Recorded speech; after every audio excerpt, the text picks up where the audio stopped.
Welcome to the Opie and Anthony Show. Never before has one radio show been so extreme. Oh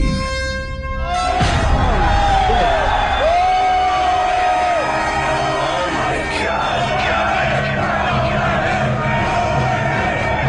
So vulgar. Fuck you, I'm not a pussy. I was accustomed to getting blown and having my ass eaten. This is insane. I mean, this is insane. So flatulent. Why do we even try? Let's just fart into the mics and call it a day. This is the funniest shit ever. It's a weird show. That's what's real. That's the sex. Oh. Tune in with no expectations. Quite simply, the greatest show in the history of broadcasting. Here we are. The Opie and Anthony Show. Another 4 hours of love. You guys having a good time or what?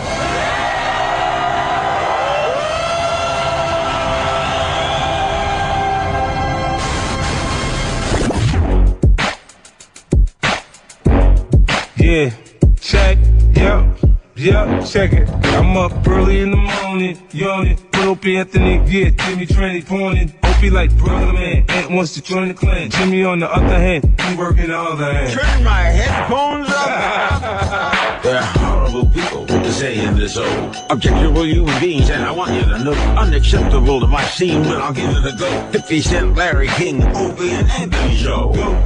I know you're feeling the flow, but Opie's mother hucking Jim's trying to get blown. Then we come to play around and we still in the show. I know you never heard nothing like this before. How important is the board? Bored you'll never be, and don't worry about getting shot when you're with Anthony. Oh yeah, on the edge of your care. Cause you really want to hear Opie, Anthony, and Jimmy. Just keep it right here. This is the Opie and Anthony Show. Yeah, the Opie, Anthony Show. Yeah, check it. It's the Opie and Anthony Show. Yeah. It's the Opie, Anthony Show. Yeah. Yeah, 50. Yeah, now Mike Tyson up in this bitch. It's the Opie and Anthony Show. Enough of this palaver. Let's get this show on the road.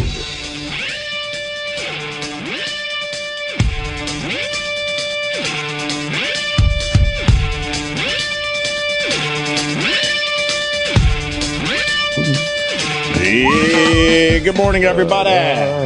Oh, and ain't it a fine morning? Yes, it is. Yes, it is. I'm a little We high here. are the dinosaurs marching.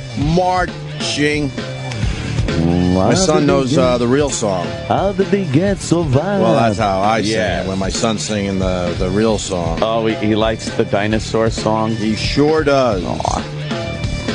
That's adorable. Oh, wow. We didn't even talk about the bank robbers that put on a white skull. Oh, they put on like Hollywood-type masks. Like this full head mask of white complete people. masks. Two white guys. You got to pull it down really hard. Yeah. And white guys with goatees. Yeah. How did they figure out who was under the mask? They fucked up or something. But how did they fuck up? When they were robbing one of the banks, they took a picture of the teller or the bank manager's house. Right. And they said, and they showed the picture and said, look, we know where you live. Oh, that's great. And then they left the picture there on the scene, and they were able to, from the picture, find out what Walmart they took the fucking, they got the picture from, and got a name and address. See, that's why I love that the government spies on us. That's when you don't mind it. They really fucked up. Wow, that's really how they got caught? Yeah. No kidding. The masks were pretty damn good, too, huh? Yeah, it looks creepy because they look like it looks like a face transplant guy. Right. You know how their faces are just kind of... No, it's pretty close. Yeah, the eyes are a little set back. But they put sunglasses on. Right, because they knew it would look a little strange with the eyes. Yeah. Man, but that's how they got caught. Yeah. That's some 48 hours shit. It is. That's some CSI/48 hours shit. They, I guess they were inspired by, what is it? Town? The Town? The Town, okay. Movie The Town, where they were nuns with those masks on. Yeah, I like The Town. That was a pretty good movie. It was a pretty good movie, I didn't right? mind that one at all. Yeah. Meh, Muggsy. Oh, fuck. You know, it's quickly, because I know a lot of people have said this on Twitter and stuff. If that was white guys with a black mask on, right, there would be some kind of, oh, that's people just perpetuating stereotypes. That's all. Like, race would have definitely been brought into it. Meanwhile, it is a perfect way to get to pull off a crime because it completely fucks up the whole description of the perpetrator. Sure. And race isn't involved at all. But if it was the other way around, people would bring race into it and say, like, oh, that figures because, they're trying to make it like black people commit more crime. Or there'd be some kind of Reverend Al thing there. Or Jesse Jackson. I just don't see colors. Yeah, I don't either. I really don't see colors. Sure. I know I have it way better than most people because of the color of my skin. Yeah. I don't really see colors. Yeah. Privileged white guy. Yes, very privileged. Yeah. Came from a very privileged background. That's not the stories I heard. I'm just gonna fuck it up every day. Yeah. Remember that stupid tooth that I broke off eating hummus? Die. Yeah. I got a crown. I got a crown. My first crown. My teeth are in pretty good shape, actually. I've been all right over the years. And I don't know. That same tooth started hurting about a week ago. It went from, ooh, did I floss a little too hard to, oh my God, I can't drink water in 3 days. Sensitive. But it went from just a little something like, oh, I might have rubbed my gums a little too hard, brushing my teeth or flossing, one of those where all of a sudden you got a little something in your mouth, but no big deal.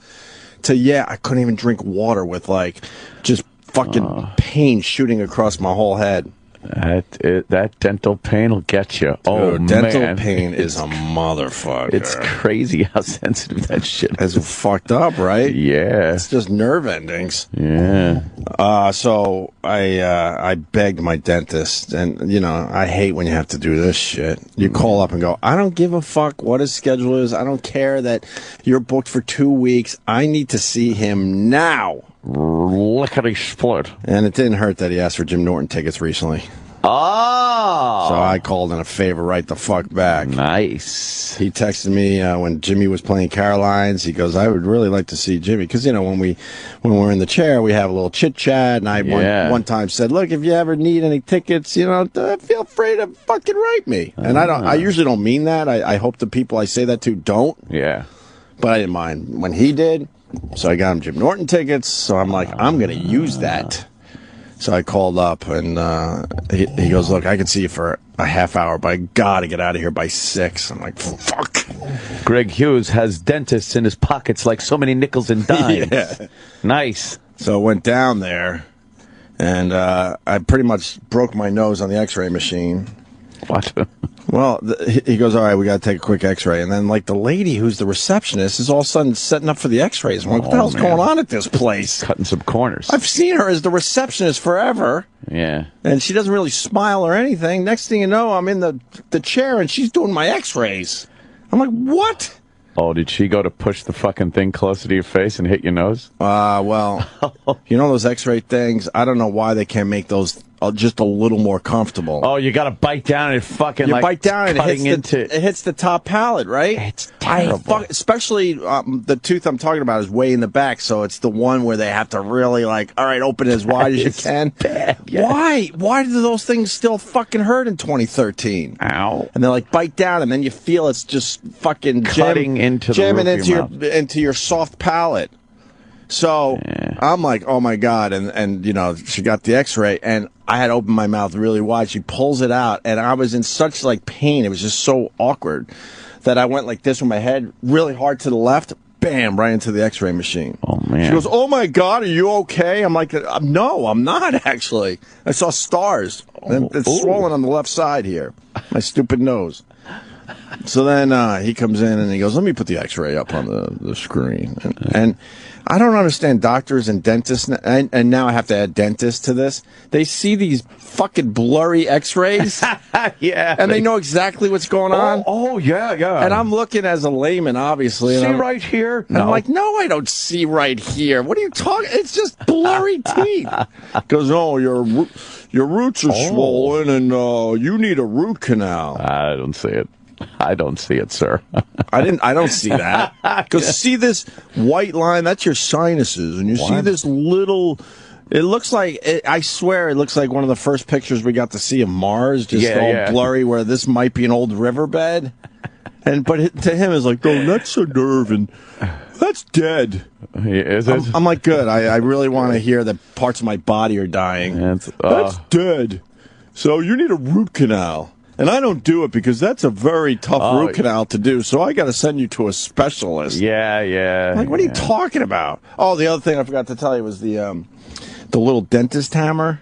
You want to talk about pain? Ting, ting, ting, ting. He goes, okay, open your mouth. This was, I think, before the x-ray. He goes, all right, let me poke around a little bit. He got his tiny little hammer in there. Tiny little, and you could just feel the metal of it. Ding, ding, ding. Oh, he goes, I hate ding, that ding, thing. Ding, ding. Does that hurt? No. Ding, ding, ding. Does that hurt? No. Ding, ding, ah! You didn't have to ask me if it hurt. That fucking thing sucks. I hate that fucking thing. Ding, ding, ding. And you hear it go ding, ding, ding, ding. Yes. And when he hit the spot, it gave me an instant headache that I've been dealing with to this very moment. Oh, my God. Ding, ding, ding.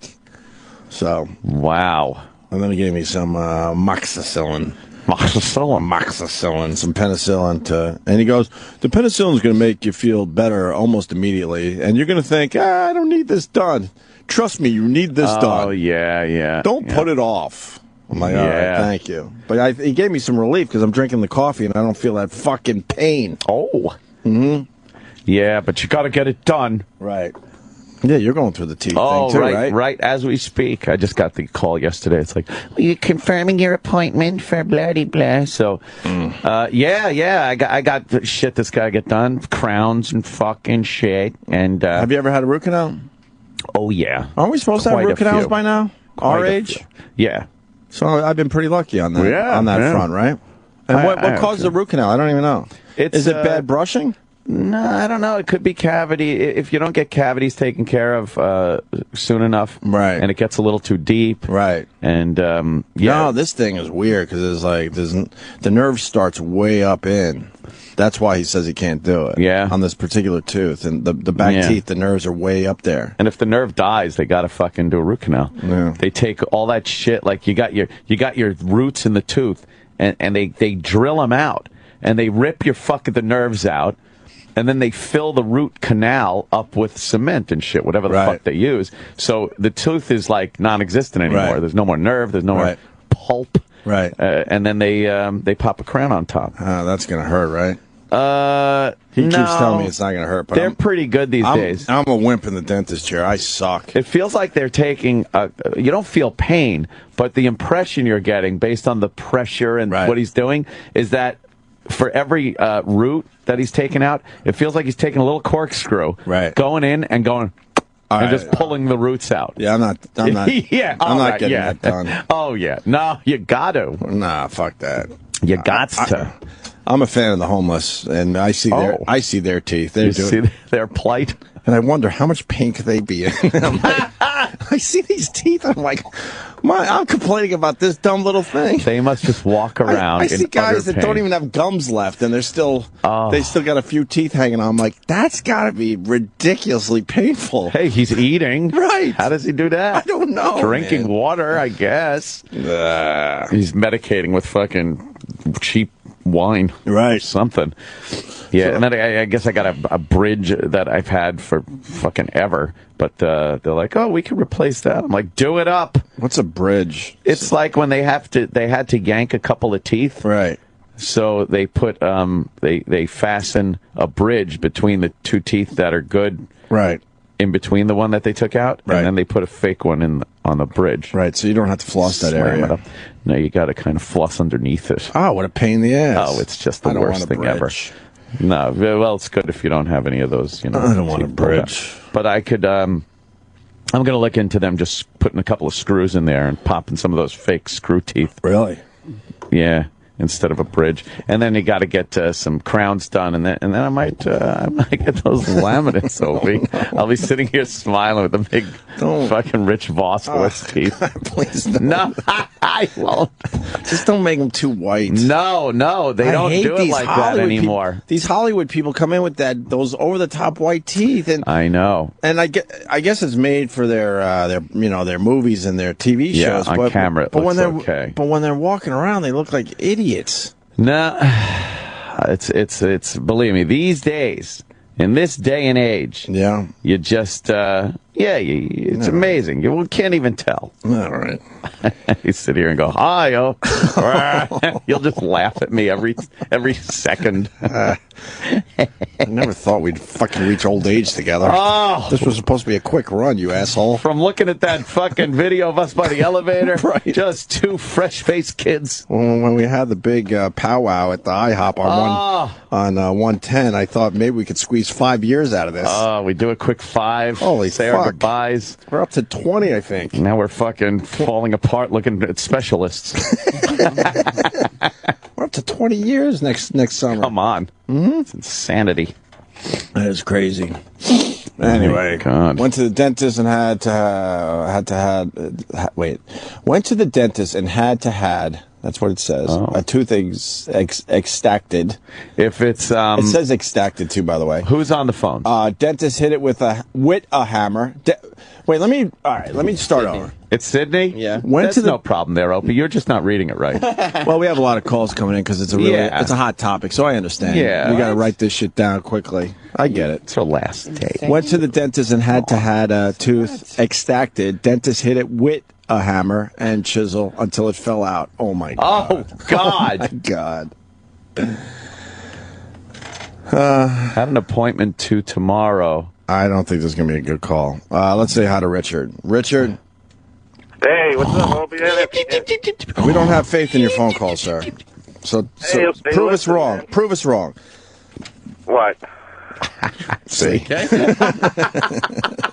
Go ahead, bud. Yeah, good. All I wanted to say to you guys is I had fucking 3 cavities in my mouth that I had taken care of like a year ago. Yeah. I felt like 6 minutes for each tooth. Felt like fucking 16 hours. Oh. It's like the god awful thing to go to. Now I have 1 left, and Saturday she calls me yesterday. I was thinking about it yesterday, and I'm thinking to myself, "Shit, man, that's my day off. I got to go and have that horrible procedure done." Root canals? No, it's actually a chipped tooth in the back, just like you guys were saying. Yeah. But it's not root canal. It's, so they get the drill out there? That one?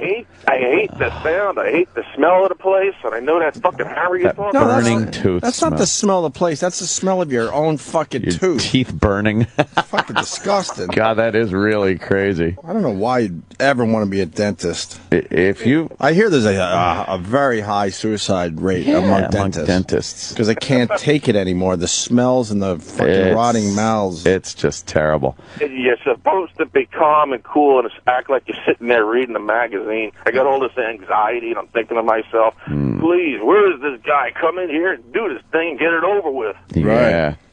Man, I don't know. When you look at the history of dentistry and look back at like the Old West, the 1800s, and imagine having to sit in that fucking chair where the drill is like a foot fucking thing that he had to pump. And you have a cavity, they got to take out 3 teeth because the drills are so big. And their anesthesia couldn't have been all that good. Bite a bullet. Oh, it's just terrible. Yeah, they keep putting the needles in there. They put 3 needles in the last time, and I had 3 done, like I said that day.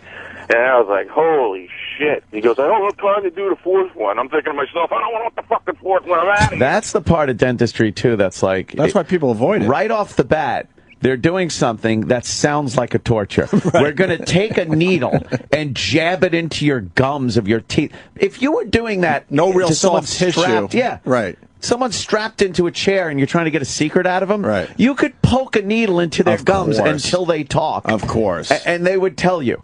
That's the part that gets most people. Yeah, of course.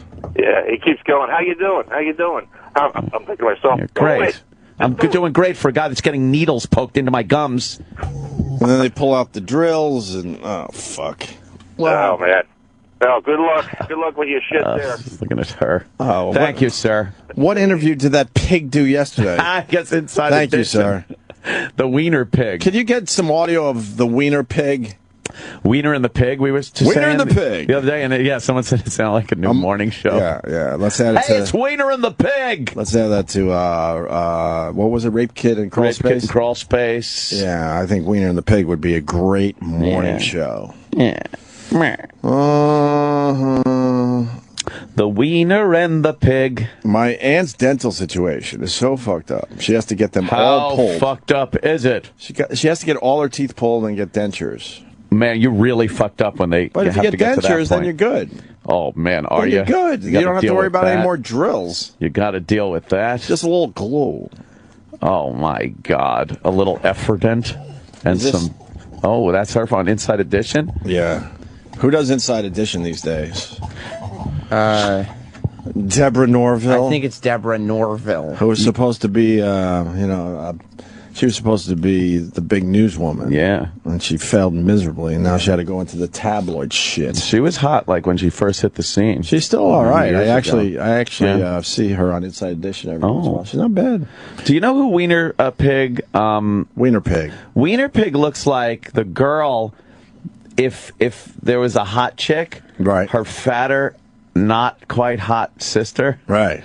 That would be Wiener Pig. Like, she looks like she should have a very hot sister. Yeah, something's wrong with her. I'm trying to figure it out. Her eyes aren't bad. You know, we talk about the retarded brother or retarded sister of stars. Sure. Like, we always bring up maybe the Patrick Swayze brother. Right. He kind of looked like Patrick Swayze, only a little off. Right. She's the one that would be the off one. I gotcha. Or she would be hot after she lost the baby weight. What is she like? Yeah. She's pregnant, I guess, right? Is she? Yeah. Yeah. And she's not married. She's not pregnant. I don't feel. Oh, okay. I thought you were going there. No, I was just being a goofball. I have no idea. She looks like she's pregnant. She does. She's sloppy too. She's not even just like a little weighty. She's sloppy for that age. She should be. She's horrible. Even tighter. Yeah. But her proportions are terrible. Right. Yeah. This guy has a Maryland Brit. What is this? Don in Texas. Is that Don? All right. Here's the thing. You don't want to get a doctor like this. And I'll go back and tell you, when I was in the Navy, I had what's called a Maryland Bridge. Right. And what it is that I didn't have I had baby teeth when it came out. Like no adult tooth came through. So the tooth just sat there, rotted out, and everything else fell apart. They pulled it out, so I had a big gap. When you're in the Navy, they don't go for that shit. So they put in a Maryland Bridge, which is really rare. And what is it? Really, what they. And are you calling for the dentist chair? It sounds like you got a little Novocaine. And some cotton in your mouth right now. Get on my damn mouth about that. All right, yeah. I had a car accident and got hit in the throat. But anyway, so what they do is they grind two good teeth down next to it. Yeah. And then They what? Oh, I'm sorry. Then they put the fake tooth in between. Yeah. They wrap the tooth. It's a really weird looking bridge, but from the outside, if somebody's just looking at your teeth, it looks perfect. Uh-huh. I mean, it looks like your teeth and everything. It takes about a month and a half to go through it and everything. But anyway, so I go to the dentist, about 2 years ago, and the guy's going in there, and he starts tapping on the tooth. He goes, "Hey, what's this?" And he goes, "Can you feel this?" That you do not want a fucking doctor or dentist that fucks around like that. If he doesn't know what the hell a Maryland Bridge is, don't fuck with him. Oh, see, he saw it, was like, whoa, that's like some kind of wizardry. Yeah, there you go. All right. Ooh. Oh, we're looking at pictures it's fastened of it. To the back. Oh, to the back of two other teeth. Oh, it's for a front tooth kind of a thing. Holy mother of Christ. Oh, damn it! So they must rough up the back of the teeth. Right. And then they adhere these metal wings to the back of the teeth with the good one in between, the fake one in between. Doesn't shit get in the... It's like a bridge for the front. Doesn't shit get in the base of that thing? How do you clean that shit out? I don't know. That is kind of fucked up. All right. he left. Thank God. Yeah. Enough of him and his Maryland bridge. I mean, have a good day. Let me say hi to Ed in Staten Island. He's a dentist, wants to defend dentistry. Of course. That last guy was talking out his ass. What's up, Ed? Relax and quit your fucking belly aching. It's just a dentist. Wow. This guy's got some nerve. I think we're all pussies when it comes to sitting in that fucking chair. Yeah. Listen, I don't usually get up this early, but I'm going golfing because I'm special. Because you're a dentist. Yeah, because you're making a shitload of money off us because we're lazy with the with the flossing. Exactly it comes down to the flossing, not the brushing. Dr. Beeper has been club champ 3 years running, and I'm no slouch myself. So, Professor Anthony, just so you know, the smell of a dentist office is eugenol. It is not burning tooth. Eugenol? What's eugenol? Eugenol is a liquid that they mix with some of their cements that makes the cement set up. Like there's a powder and liquid, and then like an epoxy fucking fixer. All that other good tasting stuff that they put in your mouth. Are you just? I don't know. Are you sick of seeing people's rotting fucking teeth? God. It's not the look that gets you, Opie. It's the smell of pus. Oh, my God. That is the thing that gets you. It's not the blood. It's not the rot. It's the smell. Wow. The smell of pus. Yes. That was a great get movie. You every time. And you smell it every day? No, you don't. You know, there's certain stuff you used to. We do wear masks, so it's not that bad. I remember the old days. My dentist, like years ago when I was a kid, just nothing, no mask or anything.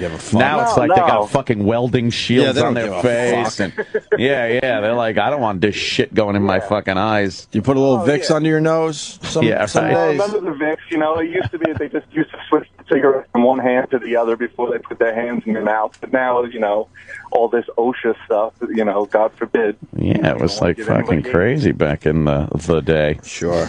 All right, sir. Thank you, buddy. All right. Drill away. Have fun on the golf course. I'm jealous. Golf course? Don't you have homes? So enough of the dentist, I guess. Man.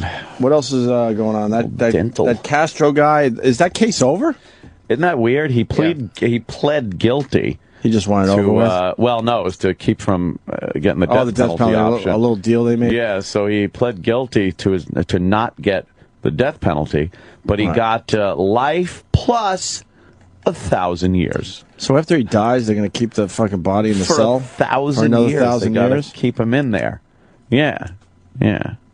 That's what that means. Doesn't it? I would think so. That would be fucking ghoulish for everybody else at the prison. Isn't it ridiculous they got to do that? They can't just say, look, write down on the paper, he got life in prison, and we mean it. Right. Like there's no way just say he can life get in out. prison, and we mean it. Oh, boy, do we mean it. Right. But they got to be goofy and go, life, and then 1,000 years. It's like saying, no backs, infinity. Right. Infinity. That's the kids' version of infinity of sentencing. Of course. Sentencing. Just say, and we mean it. You're right. Yeah. Man, what a fucking ghoul. He really was. They showed some pictures of inside the place, and there were chains bolted to the walls. And yeah, he was all in. Oh, was he a prick? He was all in. He spent a lot of time at Home Depot, I bet. Oh, man. Getting his goods. But why wouldn't they go for the death penalty? What the fuck is that about? I guess they wanted to save the taxpayers a little money. Right. But death penalty cases are fucking crazy. But, I mean, there's a big difference between death and having a pretty good chance of watching Breaking Bad. Yeah, he could probably watch a little television. Yeah, eventually he'll be watching some TV. Yeah. He'll probably get into a show, whether it's horrible TV, like Wheel of Fortune or something. But it'll be an escape for him. It will be an escape. And you know what? When you close your eyes at night and get to dream, that's pretty fucking cool, too. He's not in prison when he's dreaming. No. You get to do all sorts of shit when you're dreaming. I like dreaming. Yeah, I don't know. Should we ask Denny for some of the great jail songs of all time? Well, of course, I would think so. Tonight is going to be a jailbreak. That's the one we all know. Yeah. Well, he would go Jailhouse Rock, I'm sure. Jailhouse Rock. Right. Folsom Prison Blues. Oh, that's a good one. Very good. Yep. Nah, they should have went for the death penalty. I thing, hear no the matter what. train a-coming. Yeah. Coming round the bend. I ain't seen the sunshine since I don't know when. Yeah. No. Thank you, E-Rock. Yeah, say you're in prison. You get to see Johnny Cash. Right. These motherfuckers got to see. I never saw Johnny Cash. I had to murder someone to see Johnny Cash. And there were How murders. fair is that? There were murders. This wasn't people on parking tickets. And it's his most famous concert ever. Exactly. So call me silly, but the You're fact silly, the but- fact is that there might be a fucking man going to that prison Johnny eventually. Cash. I never got to see Johnny Cash. Boy, they kind of stopped that whole stars going to prison to perform for the guys. Look at him. Man, was he badass. He was badass. He was a badass. Love the Johnny Cash. Love him. But he's there in Folsom Prison. The fucking convicts are like, this Loving is great. it. Fuck yeah. I'm seeing Johnny Cash. Fuck yeah. Cash. Look at that. That train keeps rolling. They must have really liked this. They're like, yeah, it does roll on to San Antonio. It sure does. It's singing about us. He's right. When I was just a baby, my mama told me, son, always be a good boy, don't ever play your guns, but I shot a man in Reno. I did! I did too. I shot a man in Reno just to watch him die. They didn't. None of them were like, that guy's bullshitting. He didn't do any of this He stuff. didn't He's do never that. been to jail. This motherfucker can leave. Yeah. He's going to leave after he's done singing. A great video would be him playing this song and do a little, I forgot the name of the show from back in the day, but where the bubbles pop up. Oh, yeah. And then pop-up video? Pop-up videos, and then but have the pop-ups of what every single one of the audience members did to get into that prison. Oh, that would be It a would good be one. horrific. Yeah. As they're listening to a nice Johnny Cash toe tapper. And then just have like all the bad things that then just rape, and it goes beep, beep, beep, beep, beep, beep, Right. Rape. Yeah, it's just all over the place. Right. Rapity rape. Rapity rape. But it'd be like cute. Like one bubble would pop up and say, "This man didn't shoot a man in Reno, Right? Boop, but he did rape one, Boop. And it's just like, wow, Armed robbery. It's horrible. And they're Child sitting there. abduction. Bloop. And they're just sitting there smiling, singing along with Johnny, clapping their hands probably. Yep. Yeah. Denny wants in. He's outside the studio. Hey, come on in, Denny. I didn't really mean it. Oh, Dennis Falcone. Permission to come on board, sir? Oh, permission granted. Welcome aboard. Good morning. Happy Friday. Happy Friday. Opie. Happy Friday, Danny. We got a happy Friday. Friday. It is now. We're, that Castro dude got life plus 1,000 years, so we're thinking of some of the great prison/jail songs of all time. There's a riot going on in cell block number 9, Coasters. Back in their early days when they were the Robins. Wow. Really? Tonight there's going to be trouble. Jailbreak, right? A jailbreak. We went with Jailbreak. We went That's there. gotta be the Folsom number Prison one. Blues. We went there. I found, Prison sex. George Strait. I prison found sex. Jesus Cool. on the prison floor or something, cell block floor. So George Strait had to go a couple of years ago on the countryside. On the countries. Yeah, I'm sure country has a lot more prison and jail songs than It's too bad we don't have country music. channels here at SiriusXM. Oh, we have quite a number. Oh, we do. You know what I have to bring into you guys? I have to bring in the channel sheet. So you have it there right in front of you. You put it in a nice plastic sleeve, and then you could refer to it. I meant to do that, but they grabbed me before I even had the coffee this morning. They said, I need to talk to you. You have to have that at your fingertips. Right. So Actually, you can even go to SiriusXM.com and have it up on have the it right computer. there. Yeah, I'm surprised it's So not that if we are posted here. talking about a certain genre of music, we could refer our listeners to the channel, And we'll the have appropriate that, channel. We'll have that sheet, and it's plastic, so it doesn't get, Right, it could be wiped off if a little coffee might spill on it. Prime, you got Prime Country, The Highway. I mean, Right. everything. There's so many great songs. Nice. Yeah, but I always Murder liked is the that case that gave me. Well, he got off though. Oh, okay. Yeah, that is. But still. Yo Gotti, 25 to life. Yeah, there's a couple rap songs. I got a couple of rap songs. What do you mean? They're about- all rap songs. They're all fucking. Ludacris featuring Beanie Siegel, Pimp C, and C Murder. Do Your Time. You know Do that your one, Denny? time. What's that one? I don't know that one. Do I'm not familiar your with that. time, yo. Why don't you acknowledge the rap world, I do Danny? acknowledge it. It's just Are you not, a racist? No, of course Oh, not. man. You seem to know a lot of genres of music, but you don't really I don't see acknowledge any rap. color. No, we were talking rap yesterday, Sam and I. What about Trouble and his hit song Patna's got stretches. Patna's. How are you gonna get a job if you spell partners Patnaz? Patnas. Well, you see, you really can't say that because the Birds spell their name, B-R-Y, D. Birds. Right. So you can't. The you can't say that. The Beards. Yeah. Birds. Why do they spell it that way? Because they wanted to take a play off the Beatles. Because the Beatles spelled it B-E-A-T-L-E-S as opposed Beatles. to Beatles as opposed to bugs. So they try. I think the Turtles also wanted to spell theirs with a Y. Yeah, the Turtles. The Turtles. So they wanted to just try something. So I really don't like when people make fun of the way rappers use their English because you know what? It happened back in the 60s too. Back in the day. Really? Patnas. Let's see, there's gotta be and that's it for the job. There's got to be a whole category of jail that's songs. why you're in here. Well, I know, but again, I didn't even get a chance to put the coffee on this morning. I just walked in. They said they need to talk to you about jail songs. So this is you before coffee. No. I just why are you here this early? Percolate. You don't even have a gig. Actually, really. I'm a little late this morning. I like to get in a little bit earlier. Why? Get a jump on the weekend festivities. Settle in a little. Yesterday he was getting a jump on Christmas. Yes, Christmas. How's the Christmas thing going? It's going good. It's going good. I like to get a jump on everything. Sort of like I'm going to get that Matt, the jump to conclusions, Matt. Do you really have to be here this early? Sure. No, you know what? I like to get in early. I get a nice spot at the train station. There's not as many trains ahead of you, so they just cruise right through. He can't say yes because he doesn't want to even go towards that level of insubordination. Right. Like he can't say I have to do something. Everything's no, I want to. Yes, this is he is a company guy. There's things that I have to do. When do you go home? When the job is done.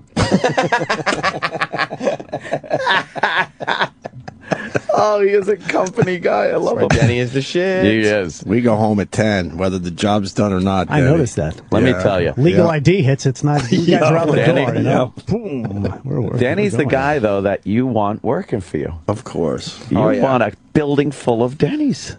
I mean, he's a big-time company guy, and where has it gotten him? Nowhere. I know and we're the worst company guys. Trying to be a little better, Denny. We're trying a little bit. You guys doing a good job. We're trying. We're not as harsh lately. No, we're trying. You play the role. You guys do a great job of it. What happened this morning? No, I mean like starting from this morning. You're not as harsh. Oh, right. Yeah. No, I just always like being, you should be in the studio at least 15 minutes before your show starts. So the guy coming, before you, like last week when Sam was doing the show before you guys came in, he was on, and then he just wanted to make sure that you guys were going to be there at your start time at 7 o'clock. Sure, I did make reference to that. Yeah, you should be there at least a half hour, 15 minutes. So if you're on, you're on the air at 6 o'clock, you should walk in at least 5:45. Well, okay. Right. That seems a little weird. It's just professional courtesy. Strange. Professional courtesy. It's all part of being a professional broadcaster. It's a rule of thumb. Right? When I was at NEW, I really didn't like my relationship, so I got in like 5 hours early. Avoiding things at home. Yep. Yeah, we did get in early. Now I'm in a very, very healthy relationship, so I get here maybe sometimes I'm here 20 minutes before the show, Denny. Oh, that's good. No, that's great. We don't have any problems with your work ethic around here. Whoa. Oh, Denny. Not at all. Everyone back at the home office thinks you're doing a great job. What about, before we let you go, Yes. I mean, it is Friday. We've never tackled the weekend song thing with you. Aren't some of these songs hacked by now, like Working for the Weekend? Sure. And, it was another good, remember Wet Willie? They had that great song called Weekend. It was not a big hit, but it was a great song. We got that one in Iraq. Do what you want to do. Yeah. What are some of the before he plays that? What are some of the other great? Take this job and that's a big one. I always like Bell and James living it up Friday night. Living it up Friday night. Oh yeah. I know Bang on the Drum. Yeah, that was a biggie. Yeah, that one. Friday. No. Yeah. Friday on My Mind is basically a Monday song. Oh right. Why? Because Monday I've got Friday on my mind. Oh, I see. Wait for Friday. Oh, yeah, you can't have Friday on your mind if it is Friday. Rebecca Black. So so when I'm scheduling music, especially for the '60s, I try not to play Monday on Friday. You want to keep people in a good mood. As a listener, Denny, I don't give a fuck. As a listener, this is the shit. I mean, and you reference Monday. There's no reason on Friday afternoon to say, "Hey, don't forget Monday morning, Opie and Anthony are going to give you the chance to win tickets to see so and so in concert." Early in my career, I was a music jock, okay? Yeah. I would argue this shit with program directors all the time. The listener doesn't give a fuck. If it's a cool song, it's a cool song. It doesn't matter when you're playing it. Doesn't matter. Just try to get those people in the mood for the weekend. Subliminal is how it works. Is that right? Exactly. Right. Yeah. I had a PD that he was so obsessed.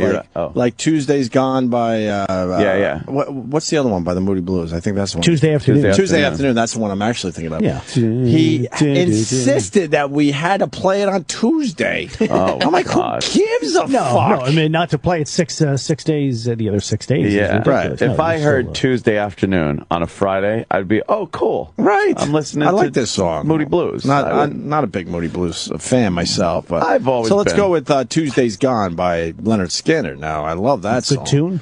And I don't give a fuck that I hear it on a Thursday. Yeah. Iraq's got a comment. Is this part of Denny's playlist for the 5 o'clock whistle? The 5 o'clock whistle. Yabba dabba doo.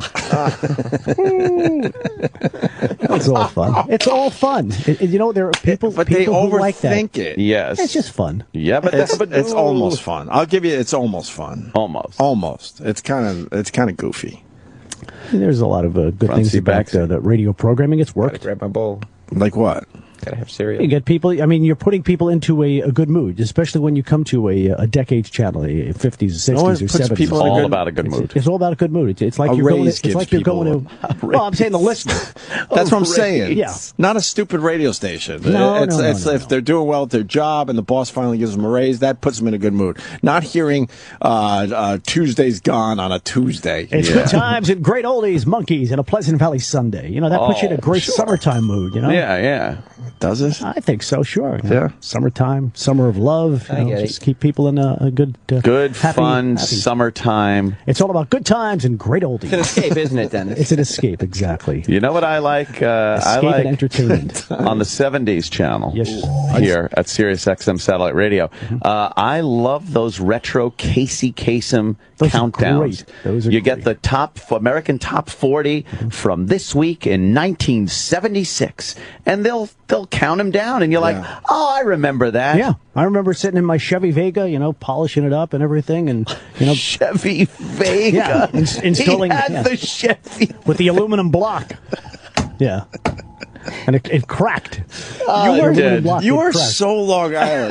I love it. Such a old school Long Island. Had the black racing stripe. Oh, yeah. You were styling. Yeah, had that. Had the FM converter going on. Oh, sure. You have FM to. Converter. Tune the AM radio to 1600. You'd plug in the FM converter. Oh, yeah. Now you're talking. Now you're getting the radio in a tunnel. Yeah, it's crazy. Exactly. I mean, it's just phenomenal. But Casey takes you right back, and he's. Oh yeah, I do that with the '80s channel. Yeah, with the MTV jocks. And I'm like, why do I care what was the #1 song in 1984? And it's always I have to listen. You think you're like, oh, where was I? Right. What was I doing in my life when this song was #1? Yeah, now, you know, the other 84, I was getting ready for junior high school, I guess. Oh, somewhere around right, there. Yeah. right. I think. I don't know. I might be off by a year. Buying those school supplies. I remember it like it was yesterday. Yep. Really? You know, like the other weekend. The 80s, man. Exactly. Math, I'm not sure. All that stuff takes you back. Well, your high school years, that's your formative years of music. Yes, the high school and early years. college Sure. Yeah, that's when I discovered Nirvana in high school. Wow. See that? What? Me too. Pushing it. That's Why? Were you late to the game? I just look like shit for my age. What are you talking about? Nirvana. Yeah.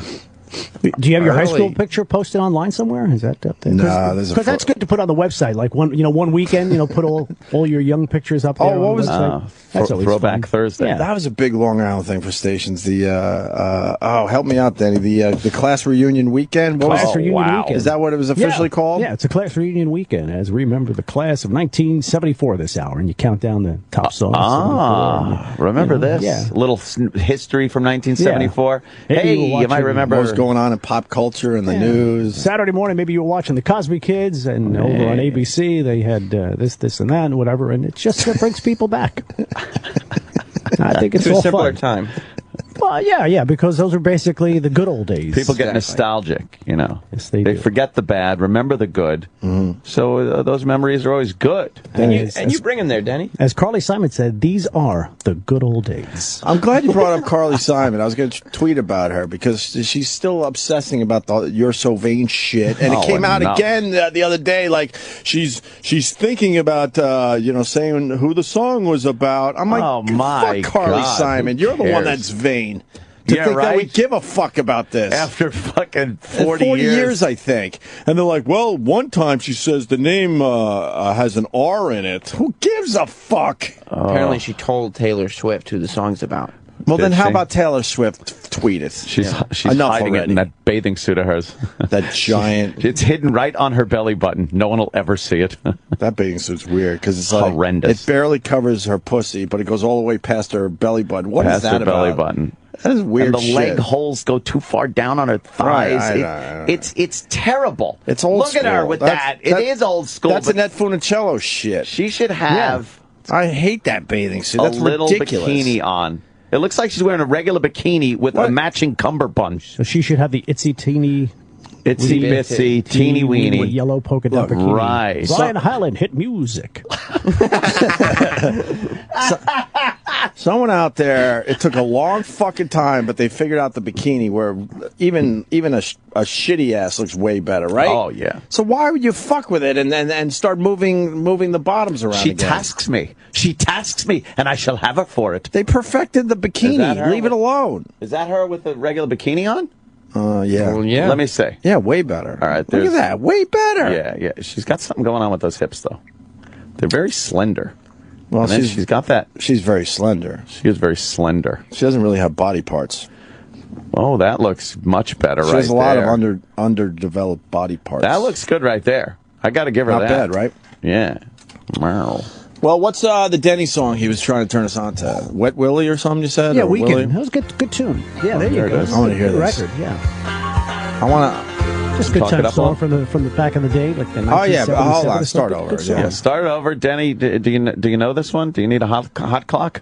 No, we still don't have the hot clock in here. I don't know. And should we do the time check? We haven't done a time check in years. Top of the hour here. Yeah, we Top of haven't the done hour. one in years. 7 o'clock Eastern I like that time. Denny's also complaining about studio things that haven't gotten done. Oh, we still don't have a hot clock. We still don't have a hot clock in here. Yeah, Denny.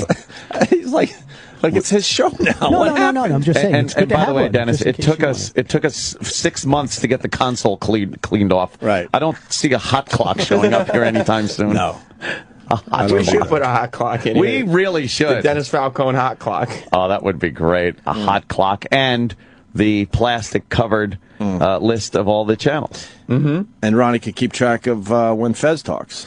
Oh, with a hot clock. Hot clock. Hit that hot clock every time Fez pipes up. Or just even a chalkboard or something to write down what channels you want to, promote or yeah, we don't have the boards, board in here. Every studio used to have the bulletin board and the chalkboard, and you put the big things that you're supposed to talk about. How much was in the cash call jackpot? Okay, nobody got it the last time, so we're going to add another $1.24 to it. That's right. Because if you were like on a frequency of 1240 or 1560, we're going to add. You wouldn't add $15.60. No, You'd add that's stupid. $1.56. Because the listener once again is paying close attention. Just fucking put $5 in it. Who Cash cares? call jackpot is up to $33.43. It's $33 could be in your pocket. He is a walking like history, a walking museum of radio. You are the radio museum. You really are. It's like you took a time machine and went back, and you're actually talking to a guy from back then. What was it called again? The cash call jackpot. The cash call jackpot. Yeah, that's right. Now, if you know it, we're coming up this afternoon on the ride home with Sam the Man Roberts. He'll tell you between, anytime between 2 and 6. It's like somebody's going to actually be sitting there. From 2 to 6. Anytime after 2, kind of try to narrow it down. Coming up between 2 and 3 at least. Yeah, and appointment listening. Appointment listening. Coming up between 2 and 3. I'm so glad we don't have to deal We'll with be making the cash call jackpot. Hume or ratings or TL fucking time spent TSL. If somebody wanted to start a station up somewhere that was completely retro, you would absolutely be the fucking PD. Well, it's fun. It's fun. It's fun. Why don't you do an online station? Oh, my God, right? We'll push everybody to your online. No. I have stations here that I work for. I'm happy with promoting these stations. Yeah, but how about you put a little money in your pocket? Oh, I do okay. Let's cut the middleman out. No, that's why I enjoy doing the mobile DJ, bringing the party to you every weekend. What's that website, Denny? DennisFalcone.com. Are you booked for the summer? Yeah, things are filling up. Nice. Things are filling up. Yeah, Very cool. I love when he talks about promotions like the cash call, whatever. Jackpot. Because he says it and then he does the tagline, and you know he's done that to himself in the car like 150 times. Yeah, you have it ready to go. Oh, sure. It's always fun. It's always fun to It's practice. always fun. It's just fun for him. I was brought up with radio knowing from an early age I wanted to do this, Yeah. and I never fucking called a radio station. For contests? No, neither did No. I. I never did. I just called them for jobs. Oh, I did. We called those people contest pigs, and you know what I'm saying, Danny. Yeah. Man. I had a general manager. I said that once to a general manager, and he goes, "We like to call them repeat customers." Oh, no. They were known in the business as contest pigs. You Yeah. kn- Every Friday afternoon, what are you guys giving away this weekend? Right. You knew their phone number. You knew their names. You knew everything about them. If you're already a member of your family has won anything in the past 30 days. Right. And And we had contest. and we had to write down the contest pigs' names and phone numbers because we would go over the list, go, all right, Debbie, you fucking won last week, Debbie. You just know their voices. You knew everything about them. Yeah. I love when you guys They did were that. the only ones calling, and then they really got into where they would set up all different phone Yeah. lines Oh, and yeah. everything in their house. Oh, yeah. When you guys were at K-Rock and you took over their phone lines and you started asking people if they were prize pigs. Prize pig? Were you a prize pig? You suck cock for K-Rock? I suck cock for K-Rock. That's how we wanted the phones. Put that on the podcast next week. Oh, yeah. Is it a funny that would be bit? a good one. Yeah, it's Suck really cock funny. for K-Rock is the best. Suck cock for So K-Rock. why don't we play it today? How long is It it? was. It's long. Oh, that was Save a it for good the one. internet. Yeah, I'll save it for the Oh, my podcast. Well, God. could you give the people a taste after the break, and then we'll put it on next week's podcast? All right, let me see how long it is. I was like the radio Well, station. figure it out during the break, and then we'll play it after we come back. See, I just teased something. That Yes, was you good. did. I like that. that. was good. I used to call up though. I used to call up to get on the air though. I wanted to get on the air, so I would do like That's different. Yeah, I would do that's imitations and things. But I did call for a prize once, and I won. Nice. I called Jerry Martier over there at BAB for a genuine WBAB graffiti sweatshirt. Nice. And it was a yellow sweatshirt. Sweet. And it had a print on it of all the jocks and little like talk bubbles and the things like that the station was known for. Long Island's home of rock and roll, it said. And then it had like fingers in the van. Remember fingers? Sure. And it said it had the what was the thing with the local bands they used to have? Homegrown. BAB homegrown. Yeah, it was all that shit. Homegrown. It was a BAB graffiti sweatshirt. I was so happy to get it. I had to drive to the station to get it though. There's no way you ever wore it out in public, though. I did. There's a picture of me wearing it. Wow, where? I think in my Facebook picture, everyone tagged me or something. I'm in Los Angeles. I think I was in Hollywood. I was at the Hollywood Wax Museum. I'm standing in front of a wax figure of Bob Hope with a giant afro and my BAB graffiti sweatshirt. Damn. I don't remember Bob Hope with an afro. Well, no, I had the you had afro. the afro. Very Denny. funny, Whoa, Denny. Denny, that's good. with a little fucking zinger. See? And it wasn't he could blue. think on his feet, too. You got to think on your feet. Yes, you do. When these mics are on, you got to think on Good your luck feet. sorting through the 8 billion Do you pictures keep that I'm that? Do you tagged keep in. that radio sweatshirt in your radio room? You don't have a radio room back at your place. do you? I had a radio room, Denny. Well, I didn't have a radio room, but I had all the stuff I would have put in my radio room. That stuff ended up in, you know what the radio room turned into? The fireplace during my divorce. Yeah, he lost all his shit. She got the gold mine. You got the shaft. Right? What song is that? Jerry Denny? Reed. Jerry Reed, of course. We used to win radio awards and everything. Yeah. I had mine all set up until I decided to have kids, and that became the baby room. Denny. Ah, my the radio career. room. If you walk in my house, you would never know I'm in radio. Wow. It's all in well, you boxes. don't have a regular. You live in the city, right? You live in Manhattan. I live in the city. All right. I was very excited about my. I actually was very excited about my WAAF ski jacket.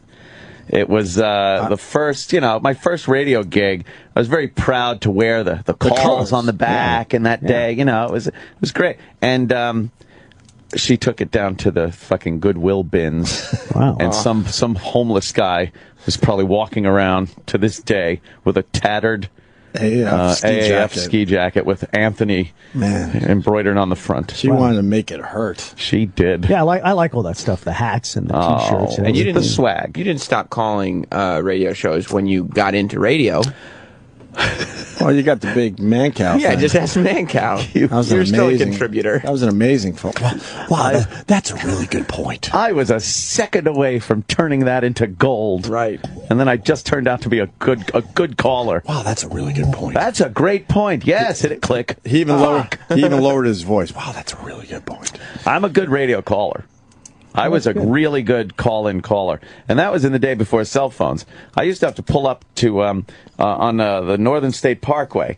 I knew there was a payphone. There was a payphone, and it was one of those you could pull your car right up to it, really, and bring the receiver in the window and feel like you're on a car phone. That's so fucked up. And I would call up morning shows and do your thing, do impressions. Well, cell phones are great, because you were able to get more callers. But how many times? I mean, this. Oh, but sorry, we have to let you go. Where you have a bad line. Oh yeah, that's true. Yeah. E-Rock? Did you ever put bumper stickers on your car so that the super sticker patrol would pull you over and give you like money on the highway? No. I think I did have a WNBC. Gonna make me rich sticker? Gonna make me rich sticker. With the Sprite logo on it. Holy shit! Well, you had to answer your phone. WNBC is gonna make me rich. If you answer your phone. You're right. Yeah, WNBC. I had one. But the station thought that would turn people onto listening to the station. You know the only time that doesn't work. Well, it would keep them. None of that works. There's one time it works. When the bumper sticker doesn't get you money, it gets you tits to look at. Well, that's then it true. works. That worked. It's got because that was a real prize. Right. And we gave away a shitload of prizes that way. The only prize for having the sticker was that girls would flash their tits at you, and it happened all the time. So it was. And we great. started out as a goof, thinking there's no way, and it just fucking exploded. But WNBC is gonna make me rich. Wow, that's fucking ancient. Like The Fugitive, that bit they're doing over and over again on regular radio, they think that's going to drive people to listen to the station. It's not. I would love to see the ratings of all those stations that tried that bit. Yeah, if you go to the store, you might see me. Right. In the aisle, rice is being sold, and like, who gives a shit? And they want the whole community to like run up to strangers saying the call letters of a station, and that stranger now is going to go, "Oh wow, I got to listen to that. Got to tune that in." No, it doesn't work, Denny. No, I don't think it works at all. You know what works? Good solid radio. Good That's content. Right. Good content. It's all about the content. Yes, it Content is king, right, Denny? Content is king. And a jock who's like your friend. Yes, exactly. A companion. Sharing his music with you, sharing some thoughts. Someone you'd like to go out to lunch with. Why does every jock have the exact same music? Oh boy. Lunch hour. They have the exact same music. Do you E-Rock's got a sample of the K-Rock bit? Oh. Yeah, it's about 2:20. We miss these days when we were on regular radio. All the phone numbers for the radio stations were very close to each other, so you always got someone misdialing and getting us. Yeah. I think I missed that. I think on this one we were using K-Rock Studio, right? Because the XM studio was under construction, right? And so the phone lines for K-Rock would still ring, would light up in our studio, so you would pick it up before the jock would in the other studio. And they would be giving away like Red Hot Chili Peppers tickets or some dumb thing. They would be running a contest. We'd see the lines ringing like crazy, and we got to them before the jock did. Yes. Okay, I don't even know if this is good, to be honest. It is. I remember it.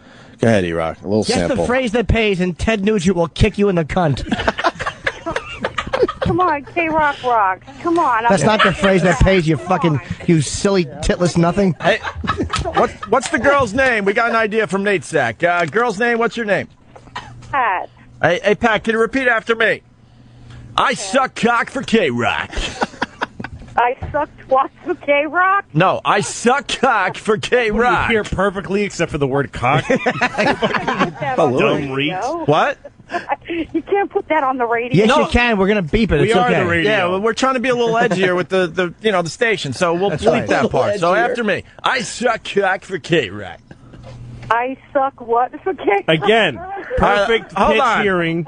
Hear except me. for the thing that's constantly in her mouth. I'm a professional DJ. Repeat after me. Are you ready? Okay. All right, here we go.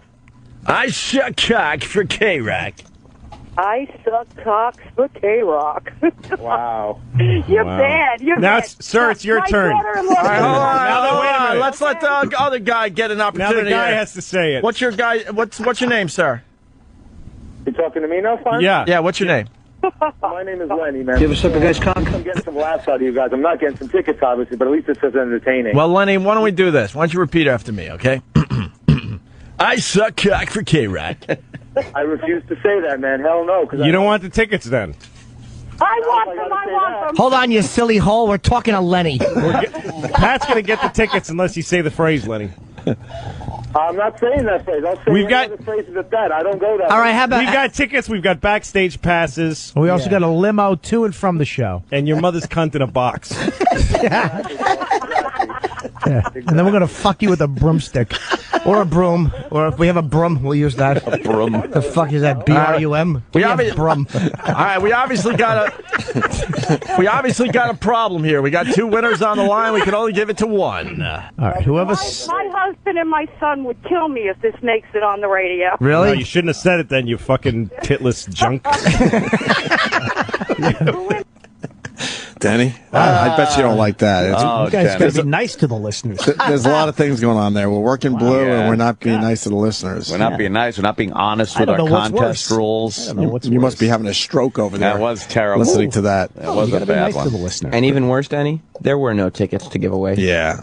No, that's so we're breaking all sorts of rules. All kinds of rules. FCC is going to be knocking down your door. God, Bob Kelly was in that day for the bid, and Louis C.K. C.K. Yeah, we should cut that up for the next podcast. That was funny. See Denny's glasses case? No. What does it say? Oh, how'd you get serious? Oh, it's a sticker on there. Just a sticker. Oh, I made see. it. I Stick it and win. Why would you have a Sirius XM sticker on your eyeglass case? Looks cool, doesn't it? Not really. It's good. You know how many people And in he's the got office? the Sirius XM hat You know, on. people said, "Hey, where'd you get that case?" Yeah. Zero? I said, Scott Greenstein. Oh, nice. Oh, that presented it to you. Yes, yes. The next podcast, I want the Suck Cock for K-Rock. And then other times we fucked with listeners from other radio stations. We could maybe have a nice theme. Oh, I like a good theme. What do you think? Denny likes we got good other theme, bits too. that we could throw in there? Let me look. Thematic radio. My favorite, but you really got to invest the time. We had, at NEW, we had a girl call in for, what were the tickets for? The Hello Lady. Oh, hello, Antoinette. Antoinette, her name was, right? It was probably like, it was a pop band. I think it was like NSYNC. No, it's the dude that fucking, oh, fuck. Was on a soap opera. Rick Springfield. Rick Springfield tickets, thank you. Right. Jesus. Dr. Noah Drake from General Hospital. Mm-hmm. She called for stupid Rick Springfield tickets out of anything. She was obviously listening to another Ricky radio station. Springfield, buddy of mine. Right. Called NEW instead. I'm so jealous. With Jesse's girl, she should be with me. I think the bosses almost had heart attacks because for an hour straight, this was NEW, for an hour straight, we just had her saying hello. Trying to make sure we didn't hang up on her because she wanted the ticket so bad. Oh, yeah. And the whole time we're like, we kind of hear her, but her phone's bad. And she starts screaming, hello, I'm here. You left her on live during the commercials. Right. Yes. You got to commit to the bit. It's an hour. I think it's an hour that she was on yelling. Wow. Damn. She said hello well over, I would say close to 1,000 times. Oh, my God. I hope you gave her something. No, we did, all right. The old hanger-upper. There was no payoff there. Maybe we could throw it on the podcast at the end and just make less. No? That's a big nugget. Oh, yeah, that's, we can't touch that material really, right? Nugget. Yeah, we can't touch that material yet. Can't touch this. The NEW wants like hundreds of thousands of dollars for our old material. For our brilliance. Minus the commercials that you guys had on terrestrial, that bit alone was 42 minutes. Yeah. Wow. Yeah, we backed up all the commercials and everything. It went on forever. We just would not let her off the hook. And she didn't get the Rick Springfield tickets. No. You guys were so much better back then. Can we play Donna Summer on the space shuttle going into break? Donna Summer. That's an oldie but goodie. Oh, I remember that one. We gave away a trip to the space shuttle to see Donna Summer. That's nice, right? Nice, yeah. That's good, right? Decorated all up. Oh, you didn't do Wet Willie either. Okay. Oh. E-Rock is working overtime. Oh, that's right. We wanted you to talk it up. This is one of the weekend songs. Weekend songs. That Friday. Denny suggests. Well, good morning. 7:20 Eastern Time, 4:20 on the left coast. Dennis Falcone, your professional radio disc jockey, sitting in this morning, having fun with Opie and Anthony, gearing you up for the weekend. Hopefully you're going to have yourself a great one. Take us to the beach, the boat, the park, wherever you're going. Wet Willie's here. Let's do it. It's weekend, baby. Oh, wow. Fucking silk. Smooth. Too bad the voice isn't that great. But Oh, Jesus, Opie. I noticed that. Look who's talking. I know. It takes Sam, one to know one. My voice keeps me out of Radio Roberts. It's true. Keeps me out of the big gig. The big fucking gigs. Yeah, I know. Sam was told that, he personality's there, but the voice sucks. Yeah. I know a What good was voice that? when I hear it, and it's not on my demos. What was it, Entertainment? Entertainment Weekly. Entertainment Weekly. Didn't have the voice for it. Jesus. How are they doing over there? No one's talking about them. No, terrible. They could have had Sam Roberts pumping them up. Nobody's No one calls listening. that show. No one calls that show? We can see them here during our show, and we can see their phone screening. Nobody calls. No one's calling. They would be if I was on. It's too bad. I want all channels to do well, Denny. Very good. I like that. That's good. There you go. Yep. I want us all Chick lose weight? They're all brothers and sisters. The girl that was, remember the fatty girl on Pal Talk? Yeah. Showed her tits. I think she lost a little weight. How much? Not enough. She's got Maybe 18 pounds. But yeah, like, hey, miss, don't give a fuck. Dance around again. Show your ass. I think she lost a little weight. Back up. Let me see. What do you think of this? Yeah, she right? Yeah. Didn't she lose some weight? Looking You good. just go from your voice and my voice to I this. think I would hit that ass. It almost looks like a hiney. That fucking... And you get a little bonus of that big titty fuck. Yes. Nice. But it does smell like rotten onions under their breasts. Jesus. They don't take care of themselves. They got to fucking put deodorant under their tits sometimes. Yeah. Oh, it smells like garbage sometimes. Oh, You like that, Denny? You like that garbage Denny smell? doesn't like What's any that? of You this. lift Garbage smell. You lift up a big boob and it just releases odors that have been trapped there for a long time. no. I'm not saying it's happening with her. No, she looks very clean. It looks like she puts a little deodorant under her boobs. You like a Yeah. chubby girl every Oh, now and then, Jesus. Denny? What's that? A nice little chubby girl for yourself? No. You know, this Yeah, chick, I could chubby tell girl, she'd probably look good. She looks all right. She'd probably, you know what? She has a She's good looking good personality, that's all I here. care How about we encourage her? Keep it going. Keep it going. Keep it going. Because I think she's one of those that, like, has a pretty face. You know, they go, she's got such a pretty face. Right. And then, but they're fucking fat. Are you a chubby chaser, Denny? No. Every now and then. Have you ever knocked back a chubby? No. Not once? No. They give you good rides. They work a little harder, Denny. They do a little extra, Denny. You They don't gotta make, try you a don't little make harder. fun of large women, especially on the radio. I was working at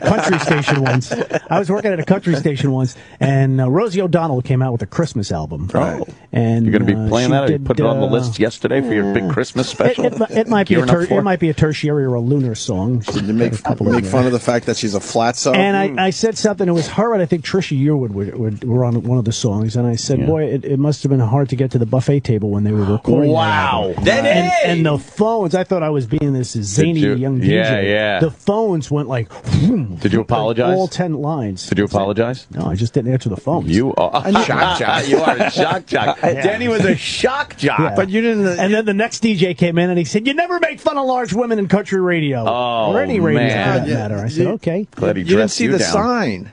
You got a reaction. Yeah, I know. This is all about getting a reaction. Yeah, but I didn't want to Good, make bad, the people feel bad. good or you know? bad. I just thought I was being a wise guy. You were. I was. He did. He had all right. For 1 second, he had that reaction, and then he got scared of it. You got scared of it. You did. That's You not did. me. Man's got to know his limitations. And then you went back to reading liner cards. Yeah. It's delivering. Stupid effing liner cards. No, it's all the way you say Remember it. liner cards? Oh, they were the worst. Oh, my I would read God. that shit going, no one's going to the gas station to get a dumb fucking rose.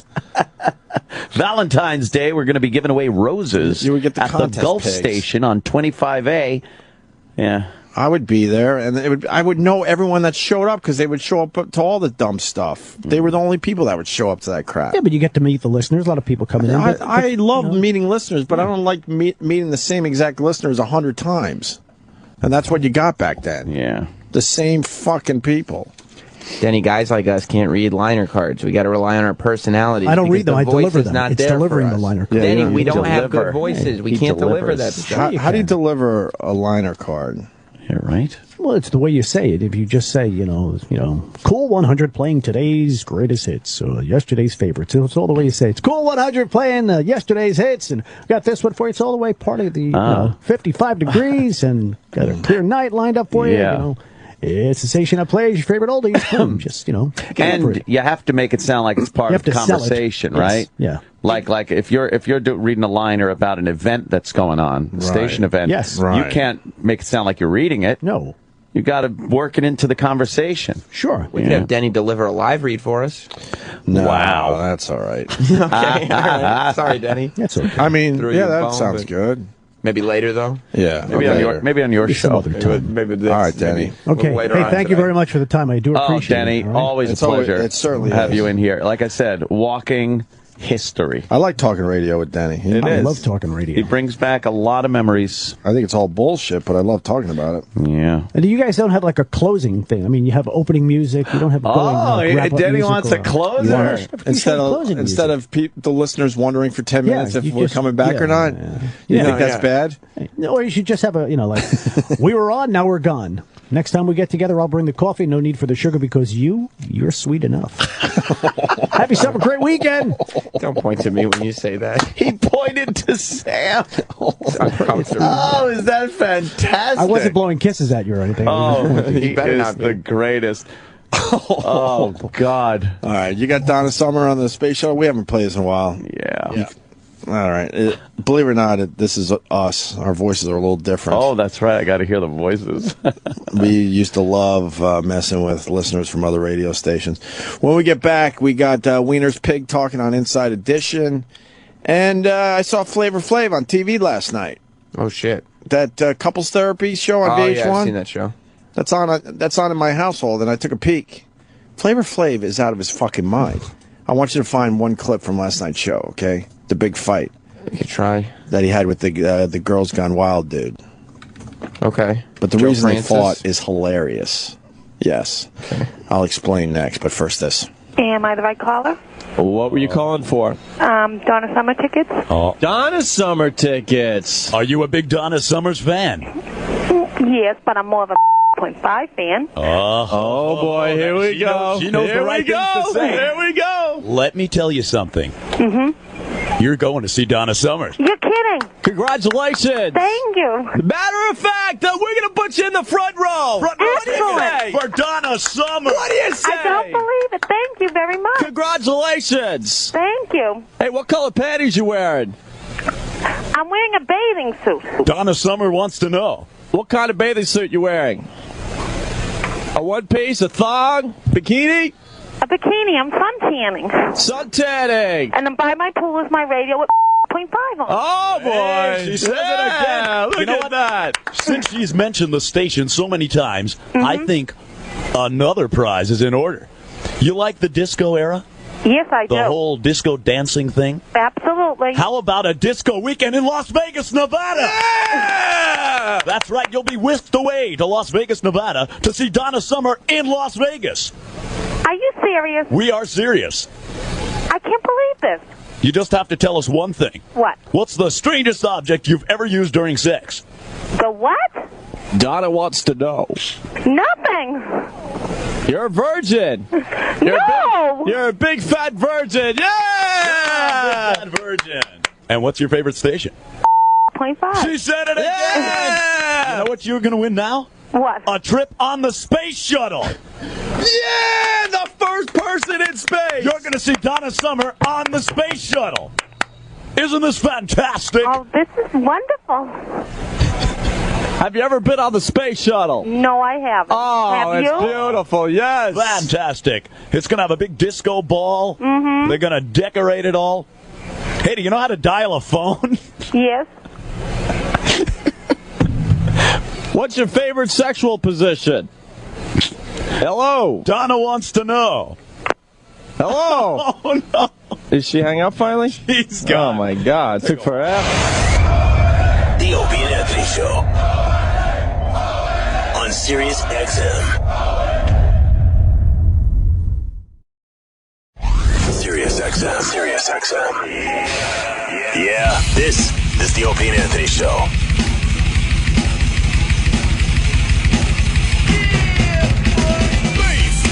can you go? Death row?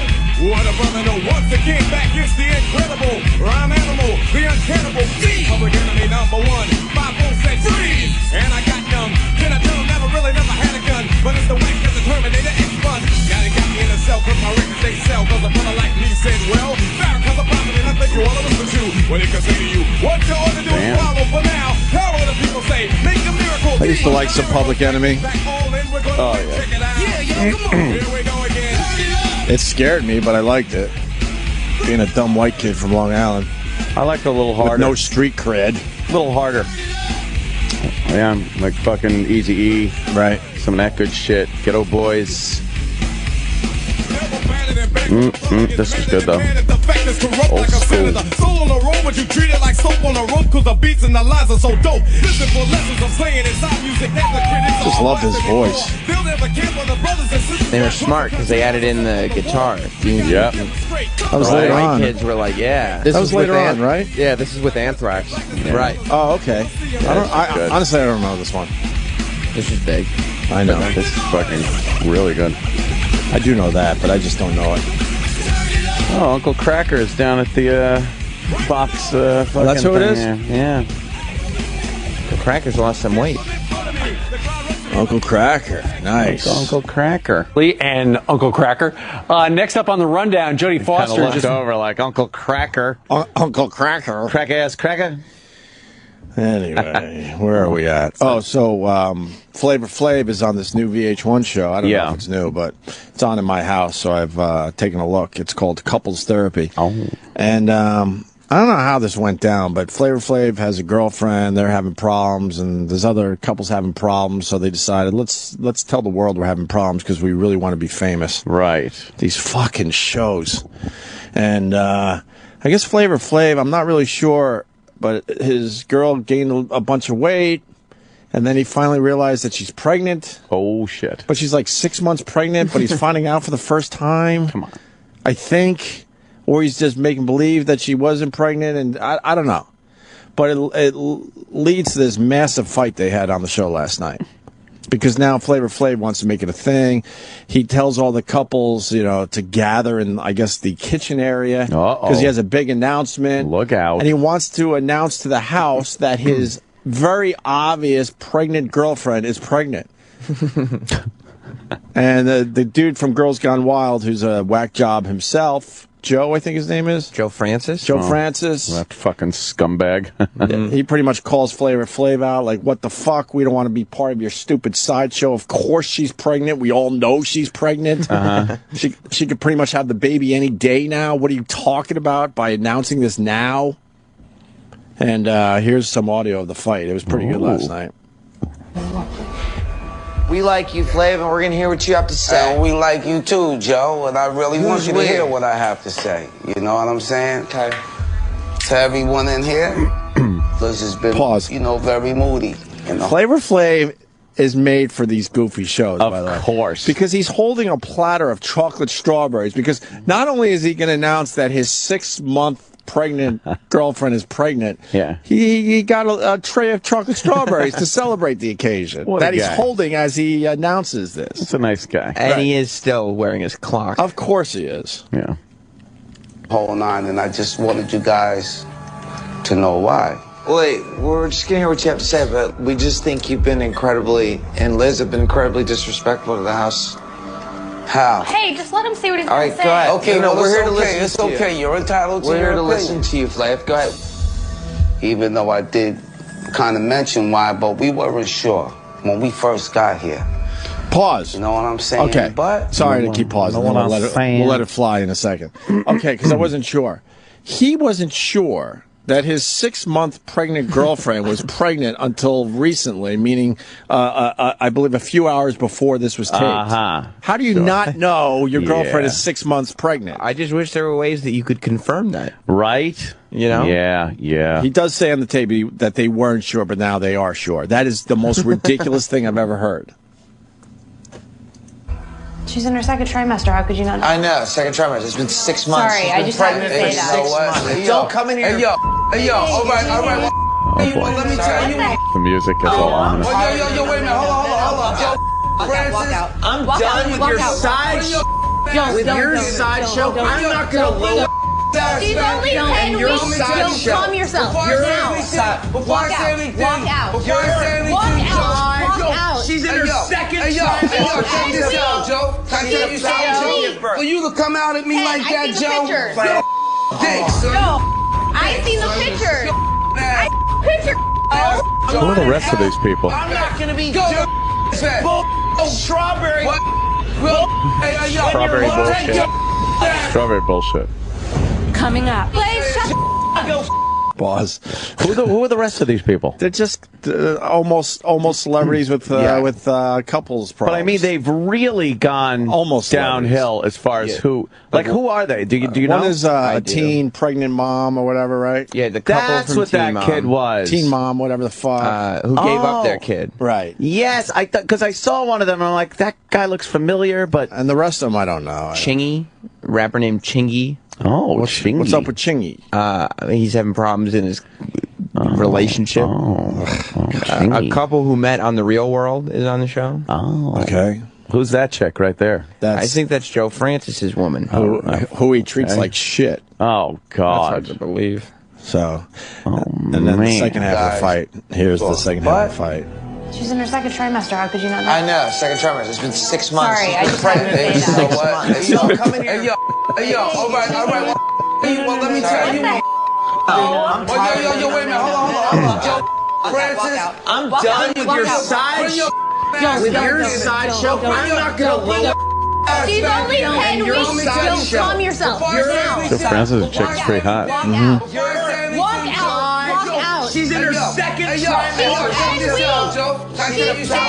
Why does he give a shit? Joe Francis. Pause. Like, why is he getting so upset? He's tired of his strawberry bullshit.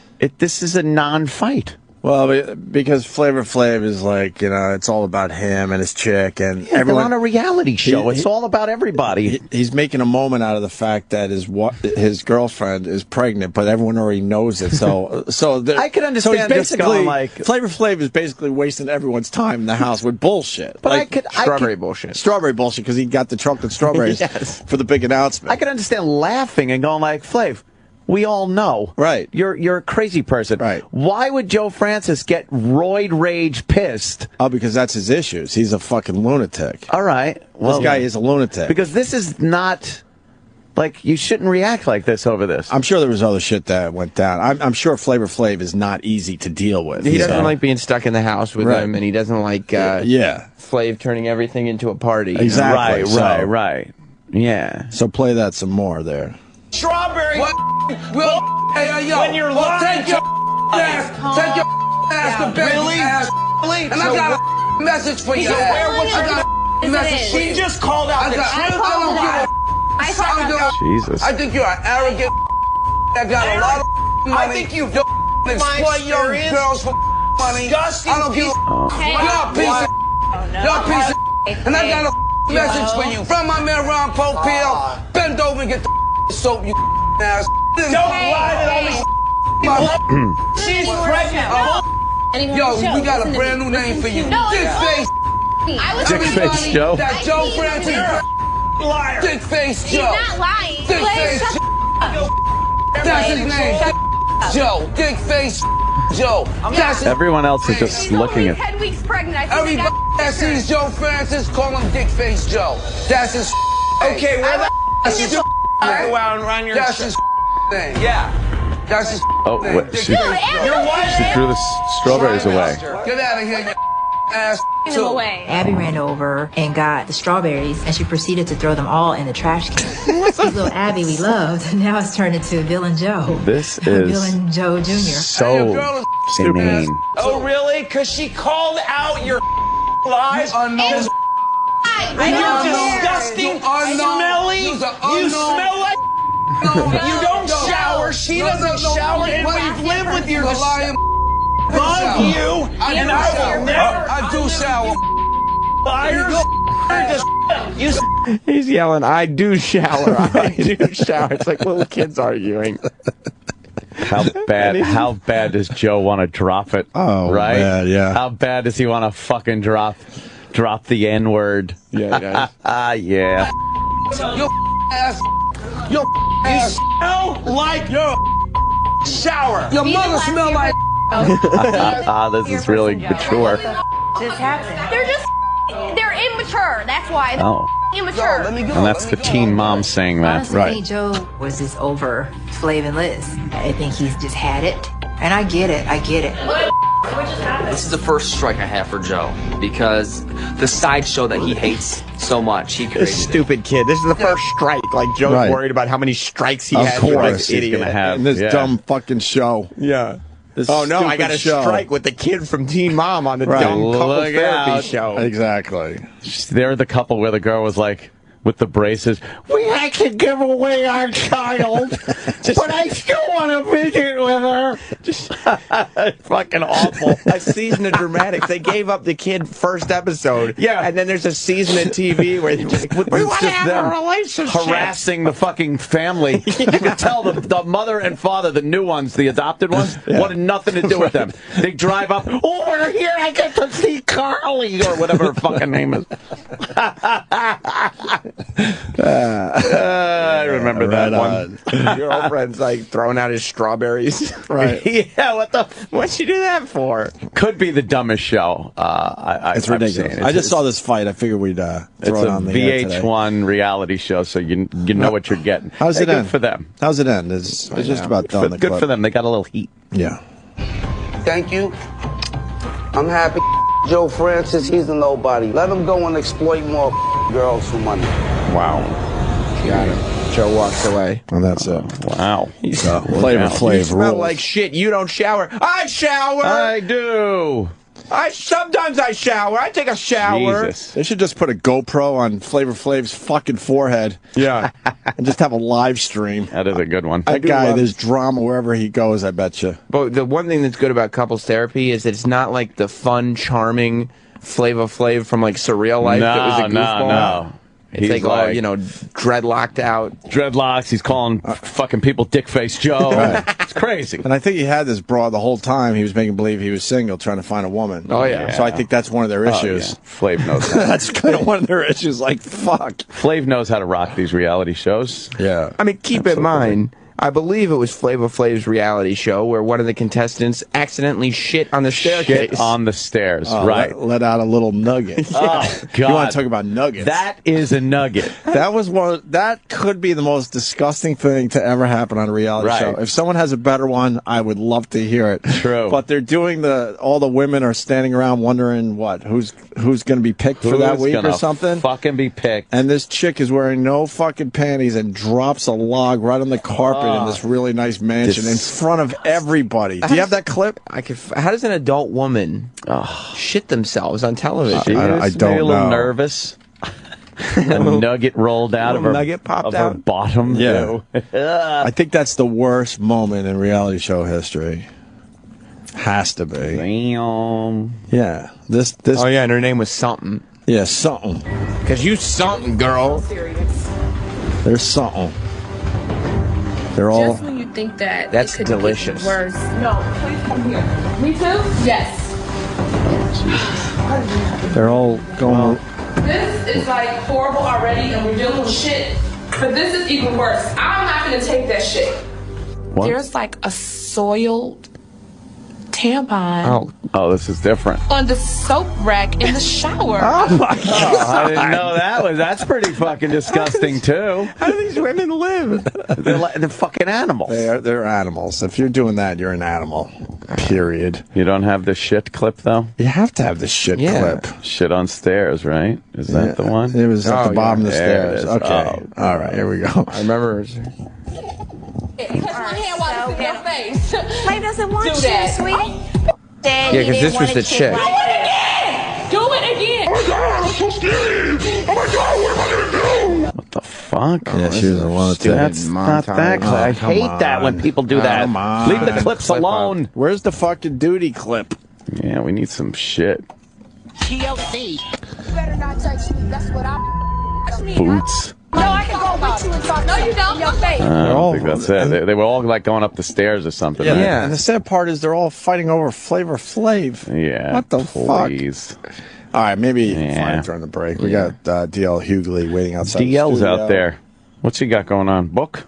Oh, yeah. Crazy. I thought everyone knew. Ryan in Minnesota wants to remind us that Flavor Flav turned our big ONA event into a fucking record release party. And we were all scared shitless and didn't do anything about it. We did nothing. We did absolutely nothing as he introduced 50 people from his entourage one by one live on the radio. And it was the unofficial Public Enemy reunion show. Right. Yeah. Oh, we were just fucking overtaken. He bamboozled Chuck D. We were fucking overtaken. Because Chuck D came out to support him, and all of a sudden Flavor Flav was announcing that Public Enemy's getting back together. Yeah. Great. He David Lee Rothed him. He really did. I'm not going to say it's our best work, but I love the fact that happened. Yeah. You know, it sounded horrendous on the radio, but I couldn't believe it was going down. I think that's when Tom Chiasano left. He was mad. Yeah, he was really fucking pissed. He was telling me to stop it. I'm like, you stop it. I don't know what the fuck to do. I don't know who has a gun on stage. And then people, could you please leave our show? And then Flavor Flav bamboozled the people he brought on stage because they all went there thinking it was his big record release party. Yeah. And then they're all looking in the audience, seeing no black people, going, "Where the fuck are we?" That was crazy. Yeah. Oh my god. Is this it? This right here. Yeah, this is it. So they're having champagne. Flavor Flav has a crown on that he got from Oriental Trading. After we do the toast, I was like, what is that the smell in my crib, yo? Oh my God, that's a nasty. Oh my God. A smell? They're all looking around for the smell. There's a scream. What's going on? You're sitting there telling each other like, do you smell that? What is that? I was like, wait a minute, I know we don't have no dogs in here. Oh, that's hey, yo. Hey, yo. Hey, yo. I don't know if it's worth playing. It's a long clip. It's taking forever. A little bit. Right, it is taking forever. Wow. A nugget can smell that bad right away? Thanks for coming down, y'all. When she came back, she had this look on her face like, oh. That's my baby. Cheers, baby. Yeah. Something just took a shit on the floor. Have a good time, y'all. She shit on the fucking floor. After we do the toast, something takes off upstairs. Oh my God, that's nasty. I smell it. Elimination is over. I just want a sigh of relief. So I take this deep breath and what is that smell? My God! And as I'm going up the steps, I look down and I was like, Hey, watch your step. It was right on the stairs? She shit on the stairs. What is that? Oh my God. Watch out. I think I was like, wait a minute, I know we don't have no dogs in here. Yeah, you do. They on my stairs. Oh, hey, yo. I'm like, where did it come from? Hey, yo. Something pooped on the floor. Something is on herself. And everyone's like, Can you believe how much time they're spending on a girl shitting on the stairs? It's crazy. Where's she at? How am I supposed to get upstairs? Oh my goodness. I'm sorry.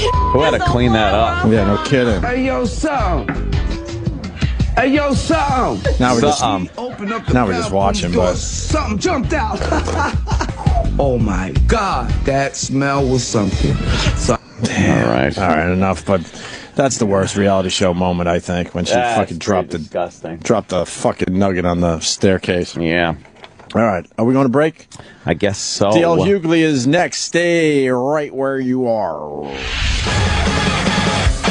The Opie and Anthony Show. On Sirius XM.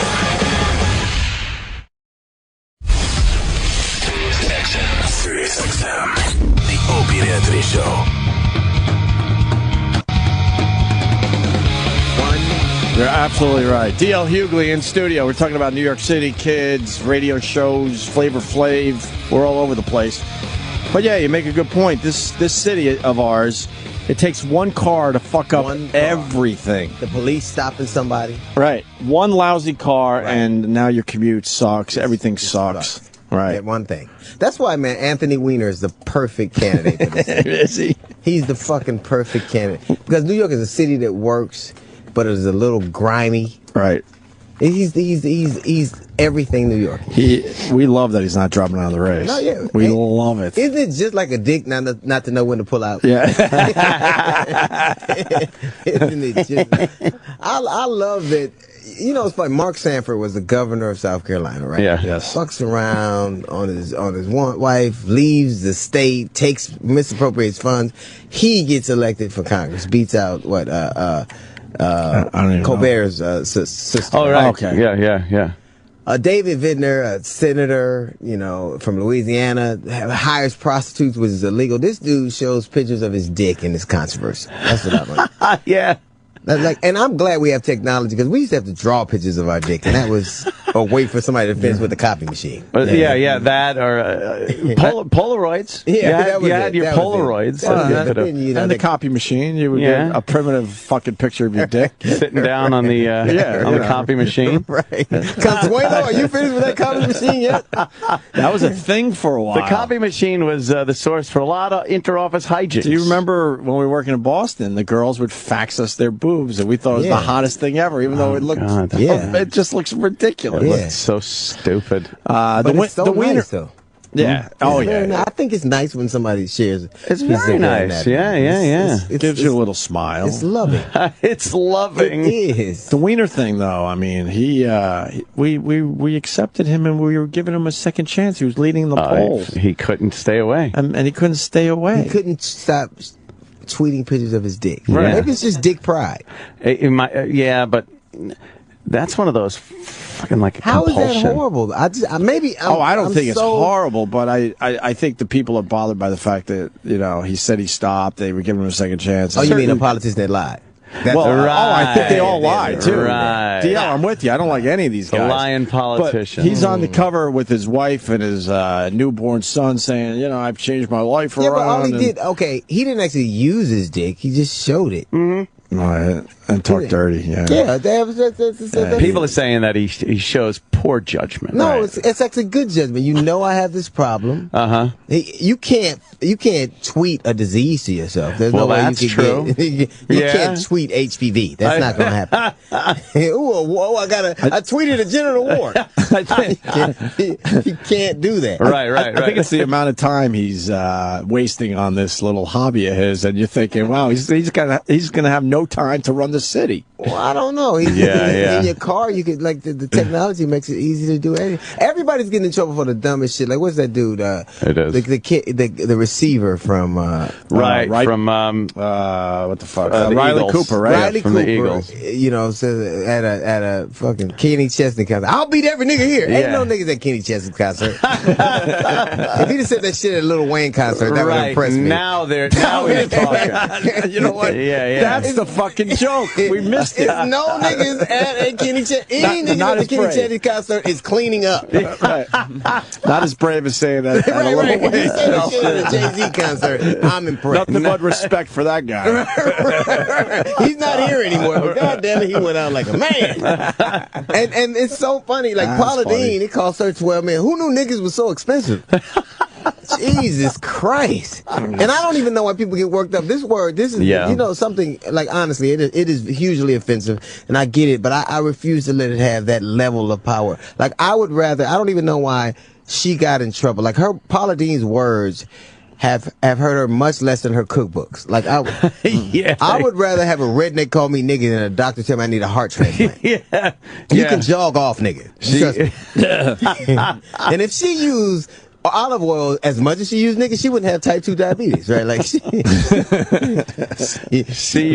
it is odd though that I think her actions over the years were she was good friends with Oprah and everybody's. I mean, everybody. That's the one black person you can all be friends with. True. You can be friends with. That is true. It always back to Oprah. Yeah. She's on the top of the pyramid. Right. Everyone considers her a friend. Yeah, everybody. They never even meets her. So. No. But then she was being honest, and they asked her, question, hey, she answered it honestly, and then you just like she paid with her career. A Southern woman from Georgia. Yeah. Almost 70-year-old woman from Georgia. Yeah, 30 years ago. Every white person I believe has said nigga. Everyone. I believe that. Everyone. It's ridiculous to believe that they have. To say that they haven't. Well, yeah, Sean Hannity, he said no. And Sean Hannity's a lying ass. And he said, it bothers me to this day. And we go, well, have you ever even thought the word? He goes, oh, absolutely not. I'm like, you're lying. Liar. Every single person has used the word. So stop. And it was built well. That is the fucking pyramid of racial slurs. Right. It really is the top of the pyramid. It'll last longer. I mean, you don't know anything that's that old that still works. Right. But in all fairness, it does exactly what it is intended to do, even 400 years later. Didn't need updating or nothing. No, they not the fucking. It ain't no nigga 2.0. original model. This shit still. It's like the fucking Edsel of this shit works. It's the original recipe. It is. We didn't change a thing. You don't need the new. You don't need the new Coke. No. This ain't your father's nigga. No, that's steel. It's steel. In Sean Hannity's defense, I got to say that of course you can't admit that. No one can admit that. Why? He's on Fox News. Just because this is the society we live in, they will crucify you for telling the fucking truth. Not on Fox News. It's like a parallel universe there. You think they could get away with it on Fox? I think that it is such a echo chamber that they're so insulated. Right. No one can. Even if Sean hasn't said it, right. Everybody I know believes he has. Of course. He is the type of dude. I just don't. Here's the thing. I don't respect people that have that use other words that, like when Bill O'Reilly goes on and made some valid points about Trayvon Martin and single mothers, except that the thing that he was talking about, Trayvon Martin wasn't born to a single mother. He was born to a nuclear family who got divorced. So the very argument you're making doesn't apply to the conversation you're having. I think what he was doing was trying to just, I don't think he was talking about Trayvon. Well, he actually, literally that's what at that started. point. But it started it. Well, that's kind of like the conversation. It's kind of like the same thing, though. You could go the other way around and say a lot of conversation's been put on standing your ground laws when the standing your ground law wasn't really an issue. No, but they did. The jury instruction was. They were instructed as to what standing your ground was in the jury instructions. Yeah, it was like this is what it is, but it wasn't being used as a defense in that case. Here's the thing. My whole argument with that thing is Trayvon Martin wasn't doing anything, so if he got killed, and if a young black man is doing something and get killed, what's the difference? Like, really, what's the difference? If you can kill a dude that wasn't doing anything, and you can kill a young black man that is doing something, well, there's no discernible difference. Apparently, everyone leaves out the part where he's punching the gentleman in the face. Well, except this. Yeah. You leave out the fact that if you're a young man and a strange dude walks up to you with a gun, you're fighting for your life, too. Well, there also isn't any indication that he had his gun out when he was walked up to him, or if he even did walk up to him. Here's the thing. Yeah. We know that Trayvon Martin was where he was supposed to be. So his father lived there. George Zimmerman. Except that Trayvon Martin didn't run up to George Zimmerman. He didn't call him suspicious. He wasn't following him. Stand your ground works a couple of ways. Not only does nobody ever took into consideration the fact that boy might have been fighting for his life too. George Zimmerman is a pussy who would have never got out of that car if he didn't have that gun, and you know it. He'd have never got out of that car if he didn't have that gun. He'd have stayed in that car. But another one of the big points was if Trayvon was so scared, as they had pointed out, why didn't he just go fucking home? Okay, let me ask you something. Why didn't George Zimmerman give his address out? Because he didn't want people the kid that he was scared of to know where he lived. Why wouldn't Trayvon Martin have the same fear to go, I don't want this guy to know where I live, this strange, creepy guy? Why does that logic apply to George Zimmerman but not to Trayvon? But he wasn't even close enough to Trayvon at that point. Trayvon had plenty of time to go home when he was out of the sight of George Zimmerman. Let me ask you something. Yeah. Why did George Zimmerman not say what his address was? Because he didn't want Trayvon. He said, he goes, I don't know who this guy is. I don't want. Right. So he didn't want him to know where he lives. Yeah. So why didn't Trayvon have that same right to not want Zimmerman to know where he lives? If you were afraid, wouldn't you want to maybe go home to where you're? Not if my kids are there. Not if I don't want to bring trouble to my home. I would if somebody was chasing me and I knew they were going to hurt my family. Well, they weren't chasing him. What? He wasn't chasing him. He was watching him. I'll give him that. Oh, my God. It's on the 911 call. It's on the 911 call. He says, the 911 operator, who, by the way, was even non-emergency, whatever, but he says to him, he goes, all right, let me know what he does. He said that. He goes, let me know what he does. And George goes, okay. And wouldn't that lead you to believe he wants you to keep an eye on him at least? There's an area. He said, I was looking for addresses, and he pointed out there was an address right there. On the door. It was nighttime. Remember that? Yeah, it was nighttime. No one I've ever met gets out of the car when they believe somebody's a threat. When the only people do that is if they believe. I don't believe he thought Trayvon was a threat at that point. He called the cops on him. He called the cops. This guy's up to something. They always get away. Right. So he called the cops. It's not a threat. It's somebody in the neighborhood that he assumes might be. Why? Why did he assume that? Because he fit the exact bill of everyone else that was robbing the place. So a black kid. Yeah, a black kid wearing the uniform of the people that were robbing the fucking houses. How is that not racially motivated? It's racially motivated in that it fit the bill of everyone that was robbing the place. He was wrong. That time? Perhaps. Yeah. No, wait. He was wrong. He wasn't robbing somebody. Do you profile? Do you profile young black men? And you know what happens? I've never killed one of them. All right. I've never gone, I'm so scared of you that things got so out of hand that somebody dies. Because I guess you've never been beaten in the face by one. I have been beat. I lived on 135th and Avalon. I got beaten by Monet. I tell you what, I've taken a few ass whooping by niggas. So I know what it's like. But and really have. So not just in one isolated incident. So you an ass whooping, I don't care who you are, is not akin. So you can't take an ass whooping anymore? You know what? For the most part, a lot of people do take ass whoopings. A lot of white people without guns take ass whoopings from black guys. Right. I'll be honest with you. And a lot of them don't get beat to death. A few do. Okay, a lot of them don't. A lot of them don't. Right. But so George Zimmerman was getting an ass whooping. And unfortunately for Trayvon, he picked the wrong guy to punch. No. Here's the thing. Yeah. Here's the thing. No matter what I say, what has happened in the society is two things people never feel sorry for: a great white shark and a young black male. Never. They never go, because they never give a young black male they never go, oh, this shark wasn't doing anything. You know, it's because you believe that you would. Most white people go, I could see how I would be afraid if I were in the dark with a young black male. Yeah. What that means is that because somebody may fit a particular profile, that because they look a certain way, that you can all of a sudden kill them.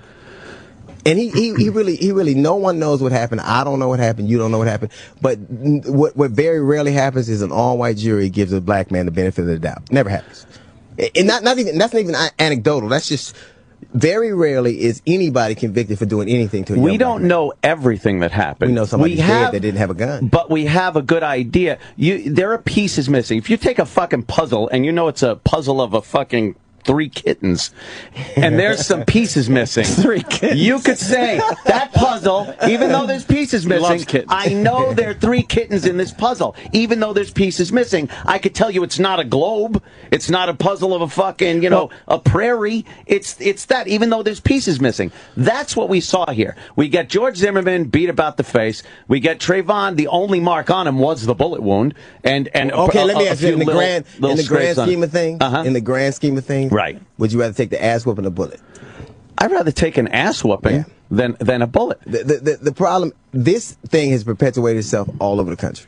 I don't care what. When you get an all-white jury, it's very. This is not just me. It's not even anecdotal. It's very rare that a white jury convicts anybody for doing anything to a black guy. Anybody. They always find a way to kind of. I remember Rodney King. They were going, well, look at it. They showed the video of his hand flinching while he was getting his ass. He's fighting back. No, he's getting his ass whipped. We have a way of rounding things to our perception based on our beliefs. That's just the truth. My experience, because I have a young black son who fits a profile. Absolutely. Then to me, it's just, it seems like it's open season on it. Isn't it within the realm of possibility that regardless of the jury's race, that the evidence showed that he was acting in defense of his belief that he was going to either die or suffer grave physical harm? I believe that anytime on anything, all women, all men, all blacks, you got the judgment that you got from the OJ trial because there was no dissenting voice. It was all one particular group, which wasn't indicative of the population. It was just one group. You got all white women, not indicative of that population. Did you see that one? There was one black woman who was Hispanic, she wasn't black. but I saw her. She looked pretty black to me. You're right. Wet her hair. We'll see what happens. And then the prosecution tossed another black woman that would have been a juror because she was a watcher of Fox News. In a county that's 32% black. 32%. There should, my argument, there shouldn't be all one anything. It should be, when you have a situation where there's no dissenting voice, where there's nobody to explain this particular aspect of it, where there's nobody to say, bring another, you get decisions like this. But the evidence didn't do that to me. The evidence, well, you know what? I think you're bringing racial emotion into it more so than... Oh, that's not... Why, I think why is it that you... I believe an all-white jury can be more impartial in this case than an all-black jury would have never been. happened. I absolutely believe they can be more impartial. But it's not even anecdotal. Because it's never the racial emotion I've seen come out in this case with black people has been stunning. Why do you think it is? Why? Because there's a perception that black people are being prosecuted with some level of racism going on in this country, instead of the fact that there's a lot of fucking crime going on in the black community. That's not it. Well, okay, you can't. Those things don't have. You're bringing in information that doesn't have anything to do with this particular case. For me, I think it did. For me, yeah, it is that my son is looked at as a threat, and because somebody feels he's a threat, they can take my son away from me. And the very justice system that's designed to protect us all doesn't do the same for me. That's why, because that boy, I have a son that looks like that. That's not an anecdote. That's no, real. I believe you. Yeah. So my son could die and be killed. A good kid, gun school, and somebody could say, well, because he looked like somebody else. I could see how you're afraid. If white people never tend to go, I'll put myself literally in that situation. I'm not saying crime doesn't exist. It does. And I'm not saying it's not a huge problem in our community. What I am saying is that this thing is less about, you know how many of those people who are angry about this have sons who they have to worry about? Oh, yeah. So it's not just me being racially, here's the difference between that. Like, you could be from the Midwest. It could be a white cat from the South. And your experiences could be totally different. You could have no similarities at all. Not diet, not intellect, not interest. Every black guy in this country has had one experience which is alike. Everybody's been racially profiled at some time. Everybody. Everybody. Yeah. The president of the United States said, I got followed, except in the Congress where he can't get no white people to follow. So, that's fucking good. But it's to me, it's not about, it's about how do I make, it's almost like people don't believe that we could love our children and hate the idea of losing my child like anybody else does. Absolutely. But can't you see the point that there is not just crazy ass white people to blame on this? Yeah, the black it was because the black jury, community white dude is not doing enough to police its own. What did that have to do with Trayvon Martin? The reason that George Zimmerman even looked at him suspiciously in the first place is he fit the profile of a person that was robbing the neighborhood. He had called the cops plenty of times on other young black men because that's every report of the robberies. No, it's true. If you go, he fit the profile, even though he wasn't. He fit the profile, so this dude died. He fit the profile enough to call the cops and watch where he was going. The second he started getting his face beat in... Wait, he wouldn't have got his face beat in if he stayed his fat ass in the car. If he stayed in the car. How do you take an ass woman when you stay in the car? Since when is it illegal to get out of the car? And since when is it illegal not to go home? Okay, it's not illegal. Why do you make allowances? Well, you make one allowance. You said George Zimmerman didn't want whoever it was he was for, or whoever was in the vicinity, to know where he lived, so he wouldn't give his address. Right. But you don't give that same allowance to Trayvon Martin. Yeah, you don't go, why would a man not even want to talk about his address so he wouldn't say it out loud? But why would he didn't go home? Because he didn't, why weren't they capable of the same fear? How did Trayvon Martin, he didn't jump in the car with George Zimmerman. How is it that you cannot see I've actually had to see white people's points on a number of things. I've actually been forced to. You guys win a lot. Oh, Christ. I've actually been forced to. I've actually been forced, like where there's bail here, where a cop shoots him innocently, and they go, well, even though he wasn't doing anything. How many times do you get to say, because some cats shoot up shit in Chicago or rob place in Miami, we get to do whatever we want because there's fear there. That's not a legal precedent. It's not a legal argument. It's immoral to actually be that way. No, you're absolutely right. But I'll use the example I've used before. If you're walking up to an ATM and you see a black guy in a hoodie standing next to the ATM, you don't kill him. I'm not going from 0 to 180 here. Let's go in the middle in a gray area, which is you are a lot more leery of taking your money out in front of that guy than you would be even a black guy in an Armani suit standing next to an ATM. You wouldn't be as paranoid as you would the young black guy in a hoodie. I'm not even bringing a white guy into this. So when George Zimmerman sees a young black male in a hoodie walking in his neighborhood and that fit the bill, at least he called the cops and then kept an eye on him so that, and he said, oh, these fuckers, they always get away. So this time he's like, I'm going to keep an eye on him so when the cops show up, I could go, there he is.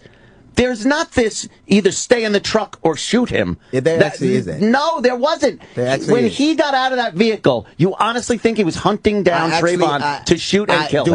Do I actually believe that with all my heart?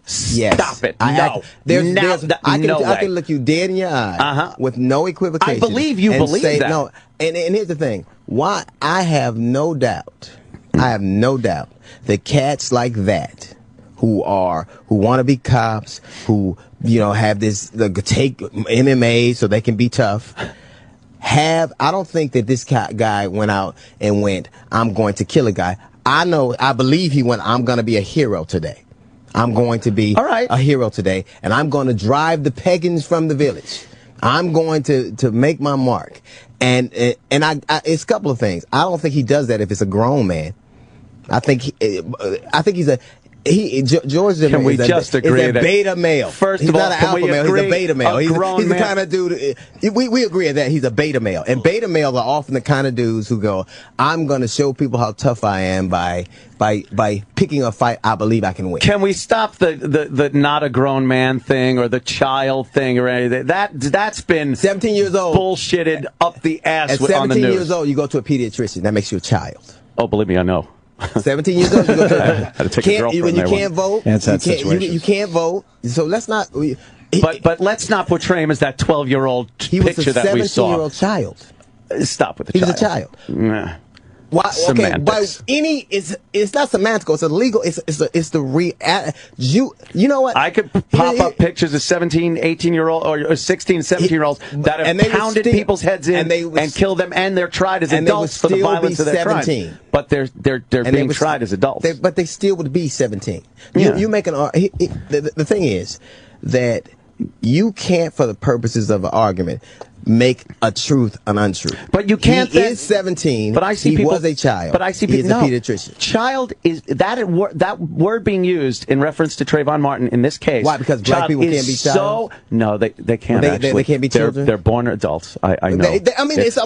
I'm just saying that using the word child was so divisive. It was because it's what he was. You know what? So now we have to make a special definition for a guy that you deem predatory. The media portrayed him as a 12-year-old.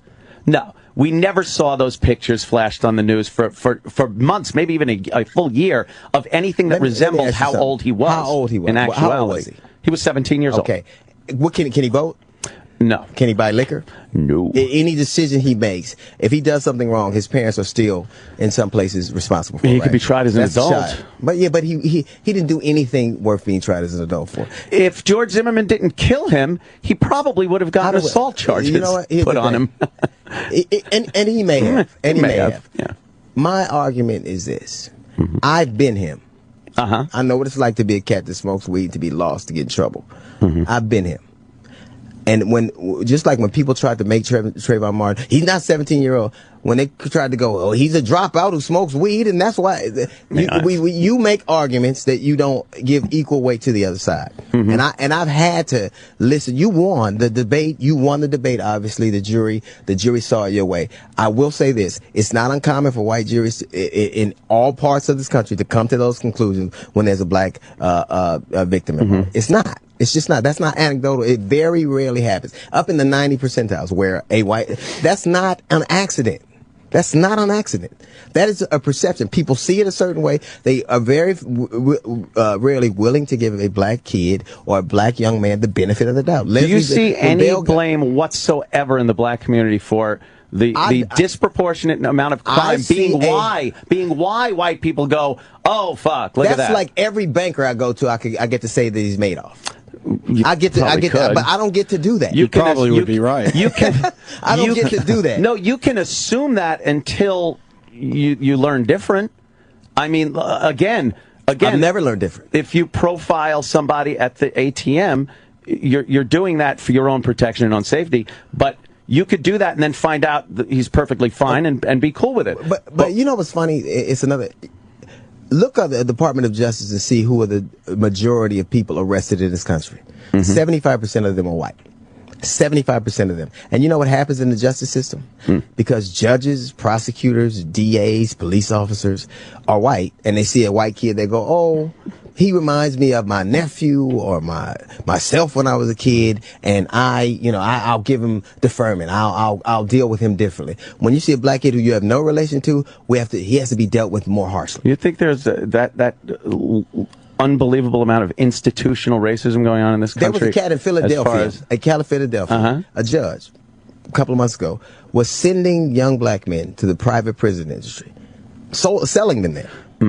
Yes, and he was a judge. Yes, I do believe it. There are plenty. I've seen cases where there's been black judges that have been so lenient on young black criminals that is when they do finally commit an amazing crime, you see there's the exception, not the rule. Whenever you see a young black male that has committed a huge murder, rape, whatever it is, there's this laundry list of priors that they have just been run through and let back out. And you know who we give them to? Other black people. Absolutely. That's to me another example of racism. When they kind of go, you can do whatever you want to you, but the minute it crosses over and I got to deal with it, it's different. Well, I see it the same way that there's a problem, but I see a problem in the black community as not recognizing the black on black violence and the perpetrator being more important than the victim. Did you ever see? I did a documentary called Endangered. Won a Peabody Award, but I don't want to get into that. All right. Stop it. I don't want to do that. DL Hughley. We talked about you have no argument from me there. But what you say is, well, because of black people still don't want young black men killing young black men. Of course. That to me, that is an argument that and it isn't race that's the biggest determining factor. It's poverty. Statistically, it's not race, it's poverty. So if you want to do something about violence and crime, there has to be something, at some level, you have to address what the core root of it is. There's 10 times the poverty in the white community than there is in the black community. That's a fake argument, because there's 10 times the amount opportunity of people. But you know how hard it is to be homeless and white? You have to be, you know how big a failure you got to be homeless and white? You have to, if you are white and homeless, then you're fucking, how could you be homeless and white? You know how hard it is to fail when you're white? Is that because there's that's because there's always another white guy willing to give another white guy a break. A family structure, perhaps, that broke down so terribly with the white guy that he's now homeless. And you go, what happened to your fucking family? What happened to this? What happened to that? And then, Well, you know what that's called? What? Compassion. Yeah. For a kinship. You go, I recognize something that I see in myself and him, and I'm going to be compassionate. Right. That's called compassion. And it's the very argument I'm having right now. The two things people never have compassion for are great white sharks and young black men. The very thing you would never go, wow, he lost his family, and the same argument you made you would never make that argument for someone. You don't think that young black men and the truth is, I'm getting to you. You know I'm right. No, I always listen to and you're making unbelievably valid points. I understand, absolutely. But you don't think that young black men have great opportunities in this country, even if they're born into poverty? Do you believe that? I absolutely believe that is an uninformed. No, it's not. If you get a well-educated young black man and put him up against a well-educated young white man for a job, the black kid's going to get it. It's just you believe I honestly believe that. I need to see more effort in the black community to get young black men to educate. Well, what does that look like to you? Because you said effort there's no black community. It's fragmented, just like there's no Jewish community. There's no. I don't know why people believe that just because Martin Luther King. Because there's 70 years ago. There's such separatism. It's amazing how divided we are as a nation based on color. Yeah, because we started out that way. But let me make a point. You said that we all have the same educational system. You know that's not true, right? You do know that this. When I'll give you examples from my life, I won't give you.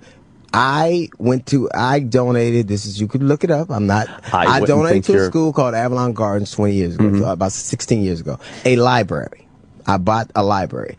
In that book, 15 years ago, they had books in the library that said one day a man will walk on the moon. In the library. In the library. When my children moved from the inner city in Los Angeles to the Valley in California, they were so far behind and it was the same school district, they were so far behind from Los Angeles to West Hills, California, I had to hire them tutors that they kept to the day they got out of school. Now, my daughter's going to... Now, if I don't have those resources to do that, they start out at a deficit that they never catch up to. Then how does anyone replicated all over the country? Well, then where do these inspirational stories come from of these young black children that persevere, transcend anomalies. poverty? They're called the exception and not the rule. So you can't take an example like I'm the one black guy who can't dance. You saw me on Dance with the Stars. Anomaly. I got the lowest scores in the history of the shit. It's fun to watch, though. An anomaly. That's not that. Black people was calling me, what the fuck is wrong with you?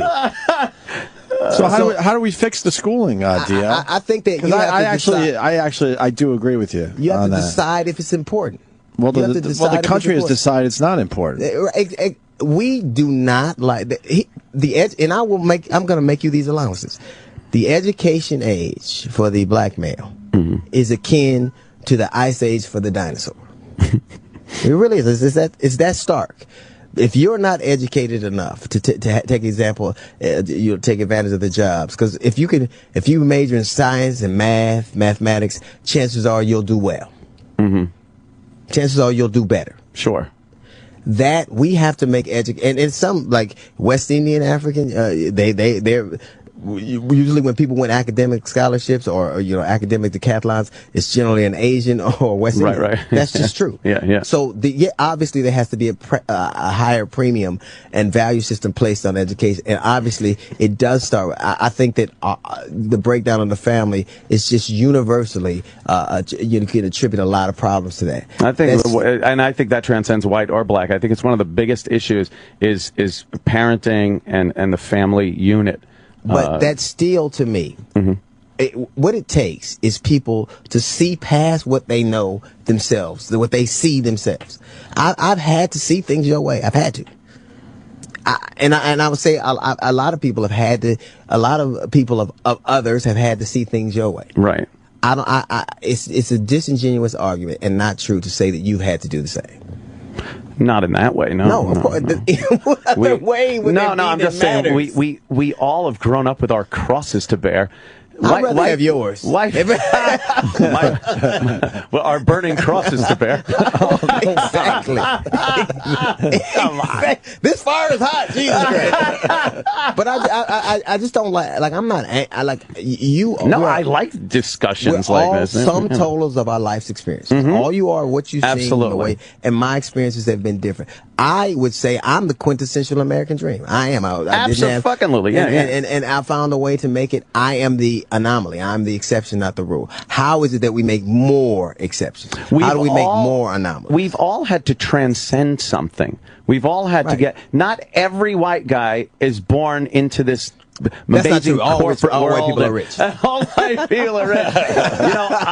You know, it's people. You know, I'm actually being facetious. Absolutely, I think, yeah. But there are plenty of instances where, you know, I grew up in a home where my mom raised 3 kids. My dad fucking took off, went to California. What's his name? So Joey. That might be my father. How did we find out we were brothers? There is a similarity a little bit. There's a fucking movie there. The shade's a little different, but there is a similarity. He was born in the winter. I'm Sicilian. I go into the sun. Give me the sun for a week. And, listen, DL has to go. Yeah. He's doing TV. You're already 5 minutes late. Oh, man. I am, man. You know what? Even though I don't see things even though you're a racist motherfucker. I don't think no, you're racist. I'm kidding. I don't at all. I think you're a product of your environment. I don't. Well, that makes me almost sound retarded. No, it doesn't. I'm a product of my environment. I think that finally, to be able to actually speak like this is a good thing. Me too. Because people have just clammed up over the years and are petrified of either being called a racist or a fucking militant or whatever the fuck you want to call it. But I think an open dialogue is so important right now. And I think the fear of being put in trouble or losing your job. How the fuck does a grown man get in trouble? It's amazing to me, but they do. It's astounding to me. You've never seen whenever somebody says anything, I defend people's right. And you know me to say whatever they want to say. Right. Yeah. But, because I believe that what happens is we don't have dialogue because you're right. People go, I'll get in trouble. I don't want to lose what I have. So I'll pretend to feel a way I don't. Mm-hmm. And then when something happens, they go, it's like we keep pretending to be something. Yes. And then we find out we're not. We're shocked. We're shocked that I can't believe this still happens here because you've never, rather than have a conversation, now they're trying to tell people what to think. Right. It's wrong for you to think that way. Mm-hmm. And that's just, that causes frustration and anger and nothing ever gets solved. Yeah. Just like, to me, like, when Jason Collins came out and said that he was gay, I was proud of the country for not, it made me proud that we've evolved that far. And I'm also proud that he played for the Washington Wizards and not the Packers, the Browns, or the Rams. That would have been that would have been a lot to take. Because in the end, we're really immature. In the end, we wouldn't have been able to hold back on that. Right. He's a Packer. Got it. Yeah. I've been off since Michael Douglas said that eating pussy can cause throat cancer. Yeah. I have. Black guys are not supposed to, but I enjoy it. You look at the pussy a little differently. You're like, oh boy. Every morning I get up, Ricola. Yeah. I don't know if eating pussy causes cancer, but I know not eating pussy causes divorce. So you could have a lump in your throat or a lump sum missing from your bank account. But you're going to make a choice. DL, we got to get you out of here. What are you promoting? I know you're at Gotham Comedy Club. I'm at Gotham. Tonight and tomorrow, right? And then, holy fuck, go see DL if you're in the New York area. Man, Gotham Comedy Club. Me and you're going to fix the world. Just get I think we could. Your fucking redneck buddies. All right, with that, we got to say thank you to DL Hughley. Come back and see us, brother. The Opie and Anthony Show on Sirius XM.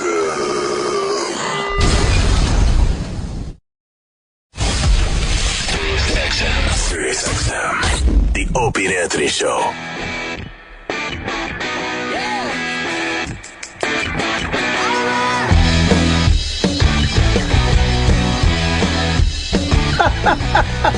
See, I'm funny. That's hilarious.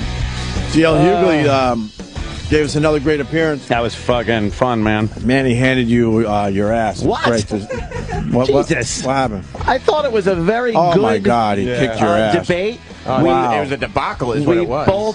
We both got Speaking to of standing your ground, someone in studio didn't stand their ground too well. And listen to each other. Someone had wobbly legs. There wasn't this yelling back and forth. I know his life was in danger there. Holy shit! Boy, man, wow, you pussed out, man. I thought it went swimmingly. We could all agree, though, if Trayvon Martin was a kitten, it would have been just a... You know what? I'd have been so upset because, I love kittens. I'm so thinking of getting one. I kind of saw that tweet last night. I'm like, I think he's really thinking about it. Softening up. But then I think about my couch and my rugs in the house and everything, and I'm like, all I can picture is him going shredding everything. Get him declawed and send him out in the backyard with the raccoons. No. What? Yeah, I got some marks on my arm, but it's worth it. Yeah, I don't care about my arm. I just don't want him fucking up my shit. The listeners already fuck up your shit. You throw a party every other week, and I bet you have to on my floor. I bet you got to replace half the house every time they leave. Bubba coughed up a hairball on my floor. No.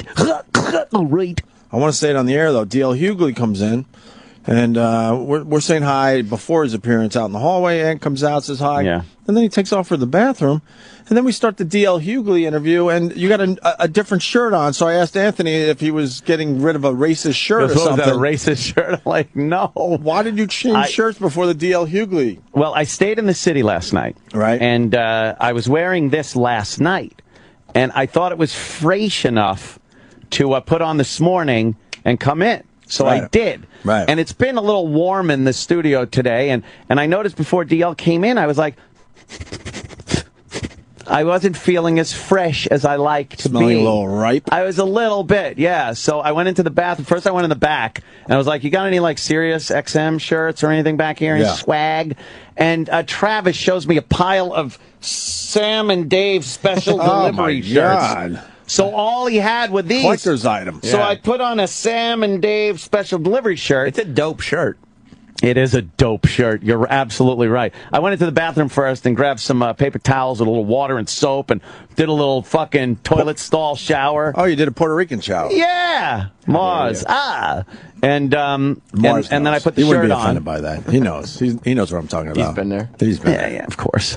So I just wasn't feeling it. And then I wanted a little deodorant.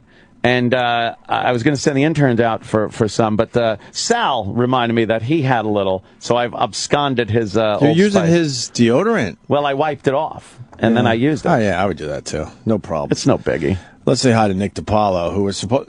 Nick. Now, let me ask you a question. When you say the T-shirts are dope, is that good? No, but it's accurate if you look at the names on it. What happened to you yesterday? I think we were going to have a little chat yesterday. I don't fucking know. You know, Fair I mean, usually when you do these gigs, it's right in the original offer. It'll list the fucking press, but something got mixed up, probably on my end. But hey, I'm just glad to be talking to you today, and now I have 19 hours before showtime. You know? That's it, huh? Another T-shirt has come in for you. Who gave you that? Oh, it's a Cousin Brucey's first annual Palisades Park reunion. Tell Denny to fuck off. I got the promo going. Oh my right now. God, That's a horrible shirt. That is a terrible shirt. Oh my God. You know it's terrible too. It's light blue, and I'm sweating through this one. Guys It's don't like look good in crazy. powdered blue shirts. Get rid of that thing. Aw. Trash can right Tell there. Denny to jump out the fucking window. But I mean, thank you thanks, so but no much, thanks. Jackie. Sorry, Thank you very You're a bit much. harsh. Gotta filter that shit It wasn't sometimes. your fault at all. No, thank you, Jackie. Wonderful. You're a love. I have some old ONA shirts in the back. He's got if a you want. shirt. How about we talk to Nick Give me an DiPaolo? ONA Enough shirt. about the Like fucking old T-shirts. school shirts. Yeah. Yeah, all right, I'll get. You're gonna go old school. Is it black? I think there might be a black one. There's Get green, me a there's black red, one. there's all Get that. me a black shirt. You're It's okay fine with like black that. as long as it's a T-shirt, I guess. Well, yeah, most of the time. Nick, where you? I don't even know where you're going to be at. To be completely honest with you. I'm going to be at Helium in Philly tonight, 2 shows. Tomorrow night, 2 shows. Nice room. Oh fuck, Had one really? Last night, yeah, it's one of the better rooms in the country. I actually enjoyed doing, and I'll be selling powder blue T-shirts after this. Oh, I can't wait. Yeah, Helium does a good job down there in Philly. And I've seen Nick live, and it's fucking great. I sit there like rah-rahing. I'm like, yeah! He gets me all worked It's like up. a rally. Yes, it is like a rally. It's a rally with laughs. No, I love it. Get that out of here, a Bruce Springsteen shirt. Yeah, Ant doesn't want a Bruce Springsteen shirt. Oh, Jesus. now I got your plug sheet. Sorry, Nick, because you shouldn't be plugging your own gig. Well, Helium I mean, tonight and tomorrow, and then the Comedy Cellar. We're promoting the Comedy Cellar. I'm doing the underground. The underground room, you know how they have the new room, the comedy show, the bigger room around the corner? That's the underground. I'm confused by... Every Wednesday night in August, I'm going to be doing that. Okay. Oh, okay, so that is a big deal. I'm confused. Are they going to shut down the original Comedy Cellar? No. So they got a bigger room to get more people in the seats, but they're going to keep the original room as well. Yeah. Okay. It's just like the original Comedy Cellar. It's like more seats. It's almost like theater. It's a really cool room. Oh wow. Like theater seating, but yeah, Helium tonight and tomorrow night, which is a great. This is a great city, Philly. You know. I like Philly a lot. Obviously, I go down there quite often. What are you doing today? Anything fun? Yeah, I have to walk to the club in about an hour and be interviewed by some kid for a newspaper. Oh, okay. But are you? And then I'll argue with some people on the street, and right. If you know what I'm saying, and then I'll go back to my room. Oh, so you're the fucking maids are having a door slamming contest right now. They're the worst. Fuckers. Fucking broads from Ecuador. I've never seen a hinge before. Hotels just suck. They have to call you as soon as you get to your room. Right when you start your nap, they wake you up that way. And even though you got something on the door, they still have to knock to make sure you're meant to put the fucking thing on the just leave you doorknob. alone. Just leave me the fuck alone. Give me the leave me the fuck alone option. Yeah, the hallway chatter. You know, they're fucking yelling at each other. Yeah. It's like a fight in a women's shelter. Yeah. Fucking sounds like a cartel outside. Nick, are you one of those guys when you hit a city, you kind of wander around, or are you just hotel to club guy? I'm usually a hotel to club guy because there's not much else to see in Cleveland, you know. Oh, my God, Hall right. of Fame and the fucking Spam Hall of Fame. Right. But Philly, Philly's a great city to walk around in, you know. Yeah, Philly. It's a nice fucking, like a mini Central Park, and you can watch people be accosted. And, no, it's a nice city. I like Philly. It's got a little edge to it, and there's museums that I've never been in, and libraries that I've never been in. But you know they're there. Yeah. Yeah, no, exactly. Yeah. But a lot of hot rods walking around the city. Yeah. Yeah. I came down here in like the late 80s, early 90s. Fucking, you know, it was a lot of like hairy Italian chicks, but now... Well, they're still hairy Italian chicks. They just bleached their hair. Oh, is that it? Yeah, that's the new thing. They all just bleaching their hair blonde down there. I have a whole chunk on asshole bleaching, actually. I really do. This new hour is really dirty and putting together. I don't know. Oh, really? I remember you talking about it. You decided to do something a little different. It's a little bit, it's very apolitical but kind of dark, and I think my buddy Jimmy would fucking enjoy it, actually. I got to see Nick. Oh, yeah. It's been a while. Great. It has been a while. So what have you guys been talking about this morning? Well, DL Hughley came in, so there was the big Ant versus DL Trayvon Martin, George Zimmerman thing, which was wonderful to listen to, actually. That went swimmingly. It was great. It was good. It was actually good, yeah. Bit heated. Fun to listen to. It gets a little heated, yeah. And then we're talking about Anthony Weiner. Believe it or not, we had different viewpoints of that trial. I like DL, but I actually like DL. He was on. He's great, man. He's a good guy, man. He's great. He's really smart. He wasn't one of these guys going, and the police told him to stand down. Like he knew the facts of the case and stuff. And we both have different points of view on it, but my side won and the jury acquitted. So and you said that to DL and went ha ha ha ha. I went ha one for the white people. I'll tell you, Anthony, you're right out there with that shit, man. Oh, Nick, I've had it. Is what it is. I've had it. I know, and I'm retreating the other way. I haven't said shit about it to anybody. I know. Here's the thing, though, that a lot of people don't understand. I don't get on Twitter and get on this radio show and spew just to be offensive or what I talk about is very well researched. I don't use foul language just to fucking incite. I mean, but people misunderstand that and think that if a white person is talking about racial issues, that they're immediately racist, and that's got to fucking stop. It really does. It's crazy. Well, yeah, the media's been playing a dangerous game for years. Yeah. For years they've been throwing gas on the fire. They're inciting. They're inciting separatism and more violence, I believe, than anybody else. The media. Yes. It's so calculated. Because in real life, we do get along pretty much. Yeah, exactly. You know what I'm saying? But these cocksuckers, that television is so powerful. people just underestimate it. How it shapes people's minds, and I was talking to my buddy Riley Cooper this morning, and. Yeah, Riley Cooper. But even that, like the amount of coverage that is getting is ridiculous. Isn't it? I haven't even watched the news the last couple of days, and every time I put it on like 3 times with the TV on, I'm going, you've got to be kidding. Yeah, You're talking about this again? Again. Ooh, and they're going to meet with each player. It shows the fucking... I can't believe where we're at. It's like we're children. It's like we're fucking children. Yeah. And the thing with that... Wait, he's going to meet with every player. Oh, great. So then all those players got to play their role and make believe that this doesn't actually go on? Yeah. That's so ridiculous. Everybody, you've all heard the black people could say nigger, but white people can't. And obviously it's going to be more offensive when a white person says it. It's just the way it is. But there isn't this giant chasm that should be put in place that black guys can say it. And if a black football player was at a concert and said nigger, it would be a non-issue. We wouldn't even hear about it. But that doesn't mean that if a white person says it, that you got to go to the opposite end of the spectrum, have this apology like he killed somebody. Right. It could just be like, oh, okay, well, that was a little unexpected and a little raw, but it shouldn't have to be the top story on the news. People looking to chop the guy's head off. It's insanity that we've reached this level.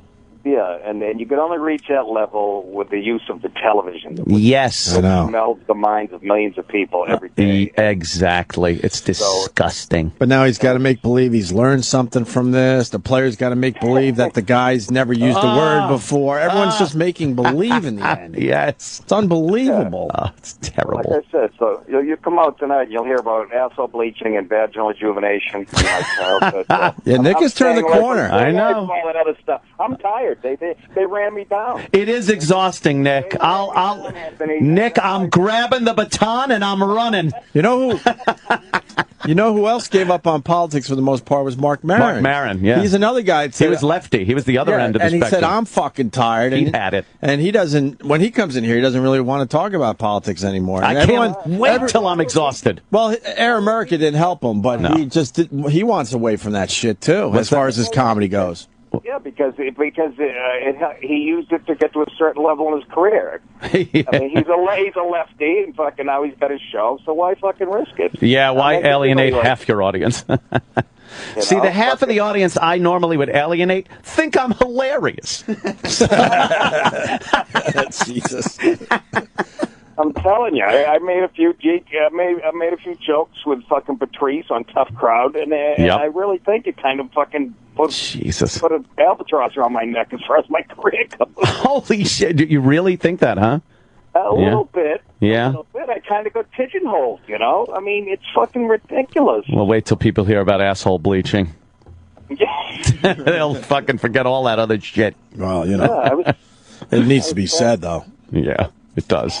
It needs to be said. It's an important topic, Nick. It really is. It is. I'm sure you guys have touched on it 1,000 times. Yes, the asshole bleaching, of course. Do you, Nick? Do you prefer a little hair down there, or what? What's your preference? Well, in the front or the back? What do we? The front. Let's stick to the front. Good question. That's a very good question. I like a nice rat tail hanging out of a girl's ass. I prefer a little hair in the front. Because, right. I mean, to me, a pussy without pubic hair, it's like a tit without a nipple. Yes. You know what? I think from our age bracket, it's more nostalgia. You remember, opening up those Penthouse and Playboys and seeing a little. You like, you were amazed. It's like there's the hair, but there's no dick there. It's fucking fascinating and stunning. I think it's got to be well kempt. You don't want a giant fucking thatch. I know. I mean, and look, the first porn I saw was on VHS tapes in the 70s. late 70s. I mean, it looked like an ABA All-Star game. That's Dr. Jake dunking, or is that a pussy? What is it? And I think we're coming full circle because every girl decided they were just going to shave everything off, and then it's kind of like what's old is new again. And I think some hair is making a comeback. Yeah. Remember The Sopranos? Do you remember what was his name? The guy from he was in Scarface. Frank, what's his name? Logio, whatever. He played Beach LaMotta on The Sopranos. Oh yeah. Remember the older guy? Yep. He'd been in prison for like 20 years. Yeah, he wound up fucking killing that guy. He had what, lung cancer or something? Yeah, and he goes, biggest difference since I got out of prison, the biggest difference I see, girls shit in bushes. It was silly. It was like the fucking Girl Scouts. Yeah. I like a nice, neat little triangle. A neat triangle. Right. Yeah. That's it. Wow, you guys are going back. It's kind of boring. It's like a boy's regular if you're talking haircuts. But it's a nice Dorito shit. That's what I like. And it was the only way to really know where you were in the old days when you put your hand down the top of a girl's pants and started going down there. You knew when you were kind of almost home. You felt a little... Like, all right. It would really get your blood pumping. Oh, it was the best like, holy fucking fuck, thing. I'm touching patch. Like, this is it. Right. I love touching patch in high school. Now you're going, is that a cut? Is that a belly button? What is this? Did I veer off to the right and I'm in her thigh fold? Yeah, Did she have appendicitis? Yes, I like a nice maintained lawn. Yes, exactly. Thank God. Thank God I'm not alone. So one more time with the big plug there, Mr. DiPaolo. Yeah, you guys, and thank you. You guys are good to me. I fucking love Nick. Helium, 2 shows tonight, 2 shows tomorrow night at Helium right here in Philly. Nice. If you're in Philly, go see Nick, man. He's fucking hilarious, man. I had such a good time going to see you. You're very funny, Nick. I love it. I think we had a few ONA fans last night. There's always a table like 6 guys. They get just a little too friendly when I'm up there. That's them. And they're well intentioned, but they say something after I joke, and I go, guys, just fucking please, shut up. They're passionate. Our audience is passionate for comedy. Does passionate mean retarded? Well, I was being polite. They're great though. It's a good combination. ONA. Yeah. They will pretty much kill for you, Nick. So if you got any problems, let them know. Oh yeah. Like Irish brothers. Yes. And I know that. Then they beat the shit out of us. So right. They're Irish Then we're brothers. confused if they're even fans at all. Yeah. Very, very strange. Well, fellas, I appreciate you taking the time. Anytime, Nick. And it's Nick DiPaolo on Twitter, of course. Yep. And nickdip.com. And Helium tonight and tomorrow in Philly. Right on, man. Yep. Thanks, guys. Good talking to you, man. All right. Thank you. Later. Nick DiPaolo killing it. Fucking love Nick. Killing it. He's great. I was at we were at Tom. Did you go to Tom Papa's party when he had that party? Oh yeah, of course it is. Months back, whenever it was. You mean at his house? Yeah. And Nick was there. We hung out. We were fucking laughing our asses off, man. Yeah. He's just a funny guy. Genuinely funny. Nick's great. Yeah. Oh. Do we? Yeah. I'm getting a message here. Yeah. Well, it's that time of year. Oh man, we're losing. We're starting to lose our interns, and of course, like does it happen this time? Pretty much. Pretty much. I didn't know. Pretty much, it's a tradition we've had for many years on the show. When the interns start leaving us after their internship, we want to at least show the. Are we shaving someone's eyebrows? We want to show the appreciation for said intern. Job well done. What?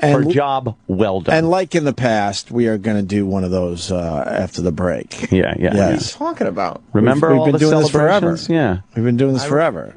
I remember shaving an intern's eyebrows on his last day. Well, that's what he wanted. So, you know what each intern wants something different. You know what the greatest thing is? He did that, right? Yeah. I'm not even kidding you. I cannot remember his name. I really want. Wait, let me try. Try to remember his name. Because I'm a little better than you when it comes to intern names. Yeah, you're much better. And I'm not even going to look down at Pal Talk if anyone there remembers. All right. He had a fun nickname and everything. I don't even remember his nickname. We talked about it on the air, right? Oh my God. All right, I'm going to go with dipshit for his fun nickname. Oh, that's a good one. All right, for real. It wasn't like, was it start with a J, his name? No. I think his name was Matt. I mean, can I give you a no? Was it Matt? Oh, I thought it was. No. Honestly. Can I give you a hint? No, not yet. Oh, I remember his nickname. You do. What's his nickname? Alan Thicke Jr. Oh, Alan Thicke Jr. I can't fake it. I do remember that now after you said he had a fun nickname. All right, what was his And his real name might was... be Alan. That's why, yeah, it was Alan. Oh, it was Alan. But I had to say might be because I wasn't sure. Yeah, Even after you said Alan Thicke Jr., and I remembered, I still didn't know his name was Alan. He didn't look like Alan Thicke. That's the only reason we called him that. I would have never came up with his name being Alan. See, the girls are leaving, like, I know, we're very earlier upset. than usual. We hate losing these interns, man. They're terrific. I wanted to bring in a bunch of the old interns and see whose names you remember and if you remember what they do. Right. Oh, Christ. Maybe we should do that anyway. You know who I remember? Intern David. How could you not? I remember Intern David, and I remember fucking Duty Hat. Cream Pie Jones. Oh, boy! Those are the two. What's Cream Pie's real name? I have no idea. No idea. No clue, huh? What is Cream Pie's real name? It's Jared. Right, oh, okay, right. Jared. I kind of remember. Jared the Fish Boy. I would have been there for hours trying to remember that one. Cream Pie Jones. That's all he was to me. An Intern David. Has he grown a beard so he can maybe get a job? Is he to changing his look at least? Well, I don't know because he won't talk to anybody associated with the show. Bubba. Even you? Yeah, no, he doesn't really talk to He me. runs. He literally runs away from anybody. No, why do our interns in general run away? Think about it. They run away when they're approached by ONA people. Not Sydney or Jackie. If we ever see them in the future, there'll be a big hug. Yep. Oh, how are you doing? What's up? Yep. You were one of our best interns ever. Why? What? They're way up there. Oh, my God. What did they do? I would give you them... know what? I'm going to say irreplaceable. You know, what? They are irreplaceable. Over the years, I refuse to do reviews for the interns. Where's the paperwork? I really need to fill I this would out. in a second give them glowing reviews if they were in employment anywhere. A+. What did they do? A+ plus 1,000 years. You know what? You know what's better than what did they do? Yeah. What didn't do? God damn it, man, you're smart. Exactly. You're smart. That's what I say. Yep. You know what you know how a well-oiled machine works? You don't notice. It just works. The results there is what you're saying. Yes. A well-oiled machine, you don't hear a squeak or something knocking or that. You just know that it's working. Right. That's Sydney and Jackie. God damn, is that true? Two well-oiled machines. Squeaking? Yeah. What? Oh, shit. What? We have 3 interns. What? Said 2. We have 3 interns. There's a boy. Oh, that guy. Is he our intern? I thought he was like just kind of a building intern. I swear to you, I don't know his name. I gave Wait, him let me try. I'm going to try it too. I'm going to go with Matt again. That's incorrect. Oh, no, I think I know it. But I mix it up. It's either Taylor or Tyler. Correct. And I don't think it's Taylor because I would have known from Planet of the Apes. Tyler. They called, the Tyler. Although, Heston was just Taylor. to make it easier on everybody. I almost knew that one. He's got a nickname from the after show. It's a intern, Chicken Man? Intern douchebag. Intern douchebag. I just figured that'd be easy for everyone. That is a good one. Yeah. That's That is pretty a good smart. one. Yeah. That's smart programming right there. Denny would approve. He would, right? Just so Yeah. the audience remembers. Yeah. Oh, intern it's easier to douchebag. remember that than Tyler. But, let's get back to what's important. Sydney and Jackie. He only got 30 seconds. What? Why? We gave him his farewell. That's a nice farewell He's for not that leaving kid. for like 3 weeks. Oh. What? I didn't. Only one intern is leaving today. Oh, I thought they were all were leaving. Now, do you have to wait until, the next intern season, 3 weeks, before we can look for replacements for the girls? Well, Tyler could have a piece. Are we getting her a little something today? Yeah, we have. All right, so Tyler could have a little piece, and he could consider that his goodbye. Sydney? No, But Tyler's not leaving. He doesn't get a goodbye. Good enough. It's fine. Take it easy, Tyler. Just in case we forget. We hardly knew ye. Tyler's staying for a little while. Oh. All right, so now can we replace the girls, with some new girls? We're trying. No. We're trying. No, E-Rock hit me up with something yesterday. I'm like, what? It's going to be fucking awkward for me. What do you mean? Tell him what one of the new interns is. What? What you is already it? have prospects and I haven't been You've never cared about the interns. Look, it's time I get involved. You don't even come to our meetings. Oh, sorry. What? You don't even come to our meetings. There's no meetings? There doesn't need to be a meeting. I could tell just by looking at somebody if they're going to be a good intern. No, I mean, you should be more involved with stuff other than interns. I think it's hilarious that you guys have to have meetings without us. I think that is the funniest thing that goes on around here. Every Tuesday, these guys meet, even though we're not there. Do you think like Stern sits with the likes of glorified interns? He does. You two were interns once. I remember. Stern does. Get me started. He does. And if you guys weren't, what? He sits in. He sits in on meetings. Yes. That's he has weird. meetings. Does he all the time. Skype in? I'll Skype in on a meeting. He stays I'm here. busy. That's stupid on his part. That is stupid. He goes to a lot of meetings. E-Rock? What? We're just better, I guess, because we don't need to do that shit. I guess it comes more naturally to you guys. That's right. E-Rock, tell Anthony about the new intern. Well, one of the new interns. I don't know why you wouldn't ask me ahead of time, because I'm not even joking. This is going to be awkward. No, this is gonna be great. One of the interns goes to Opie's college. Oh, Geneseo. Worked at the radio station that Opie worked at. WGSU. Uh-huh. Is also in the same fraternity that Opie. Phi Sigma Epsilon. And we're trying to see. Lots to talk about. We're trying to see if they're in the same family line. Oh. So technically, he could be like my little a legacy brother. Oh, yeah, a legacy. A legacy. We're bringing a legacy through here. I don't want that shit. Plus, it's a guy. Yeah, that's not good. And generally speaking, you know what a fanboy he'd be of yours? Oh, you're like his Christ. hero, and you know you're already someone's hero, so you can't. No. What? No, I've been. E-Rock, when did that end? That spot is vacant. Yeah. I've been making a little bit of a comeback lately, haven't I? Yeah, right. A little bit. We're cordial. Yeah. Ouch. Have I broke the top 100? I used to be way up there. Am I at least in the top 100? No, you're the reason there's no list anymore. Just fucking. There is no God. How that went over the course of the years is you took a young man whose heroes were the following people. I didn't even finish Dad, Hulk Hogan, Hulkster, and you, Opie, and you crushed him. You crushed. I just didn't. Like he doesn't even believe in the concept of heroes I anymore. was uncomfortable by that. No. He doesn't believe in heroes anymore. Heroes don't exist. How sad is that? Heroes don't exist. You stopped that for him. Yes. Wow. That's So what are we gonna do with this, Jim? Really? Oh, is that one? Yes. I think, yes. I think we have a winner for the podcast next week. Yes, that should be on the No, we're one of the doing podcasts. Suck Cock for K-Rock. Suck Cock for K-Rock. And I don't know if that's ever been like replayed. Well, E-Rock tries to bury it. It's so good. The hero thing? Yeah, but we Why could did he try to bury we could it? put it on the podcast too. We don't need another hero. I just remember him leaving. Yeah.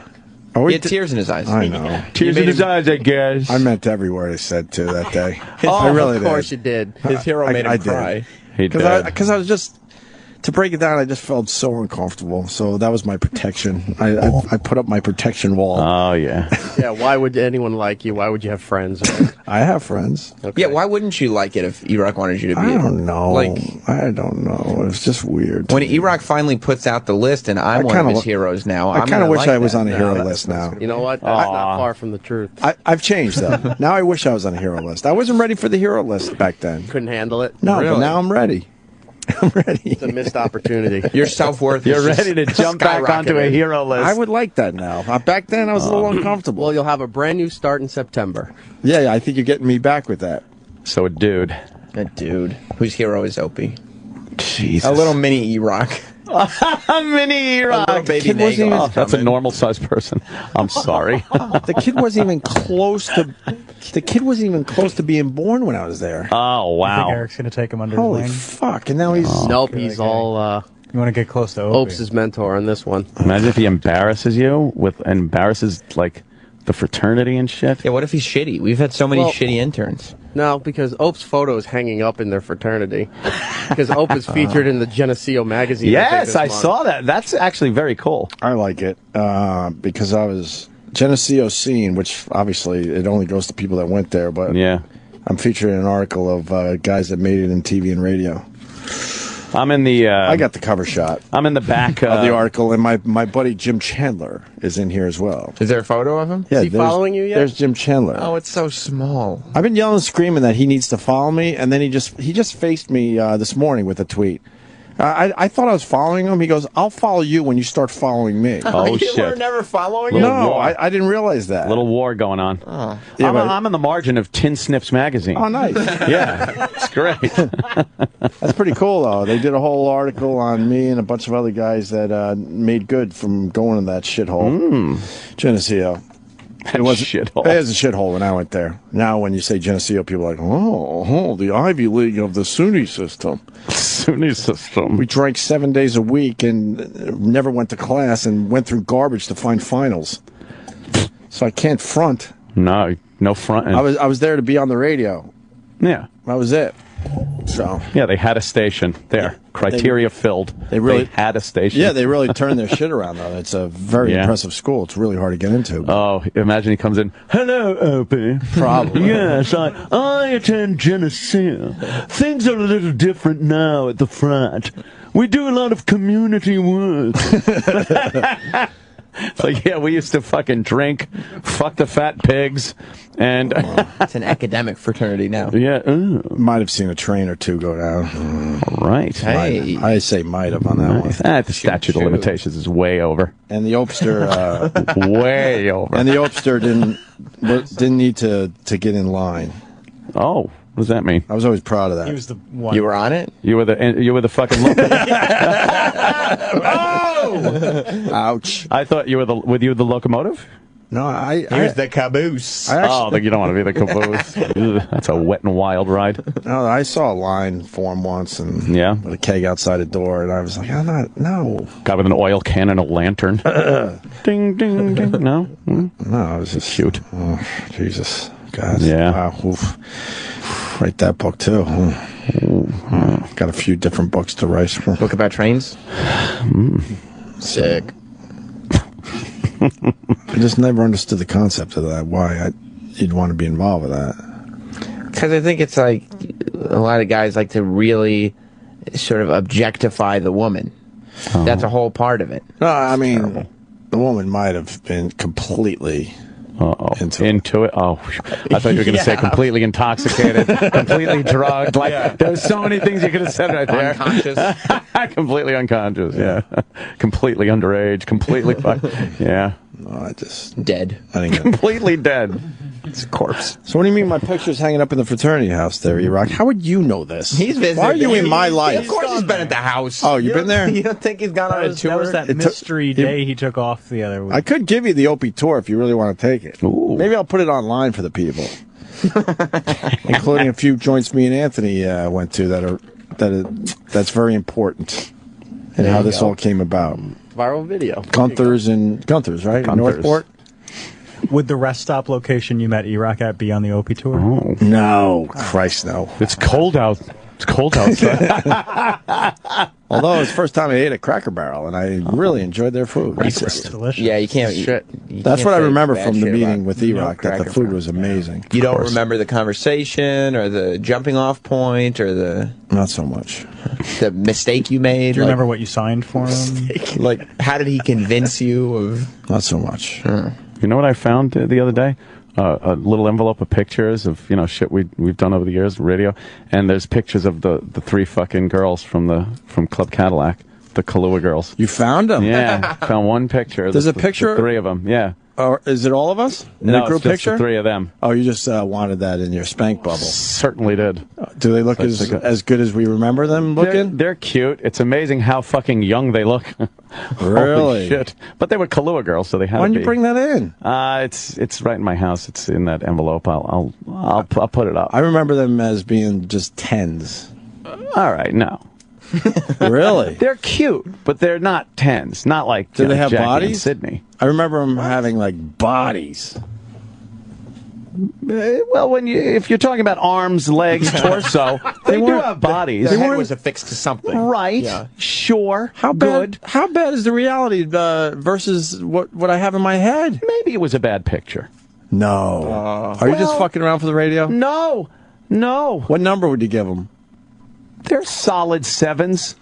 All right. Okay. Not bad. All right. But we had them worked up in our minds, see. I remember as being pretty much models at this point. That's what I thought, too. Pretty much. But that's how your memory works. And with all that animosity we had toward our significant others, keeping us from us from being with them, that animosity on the other side turned into like beauty with them. Yeah. I just remember. And then we were drinking. I know we bring this up a lot.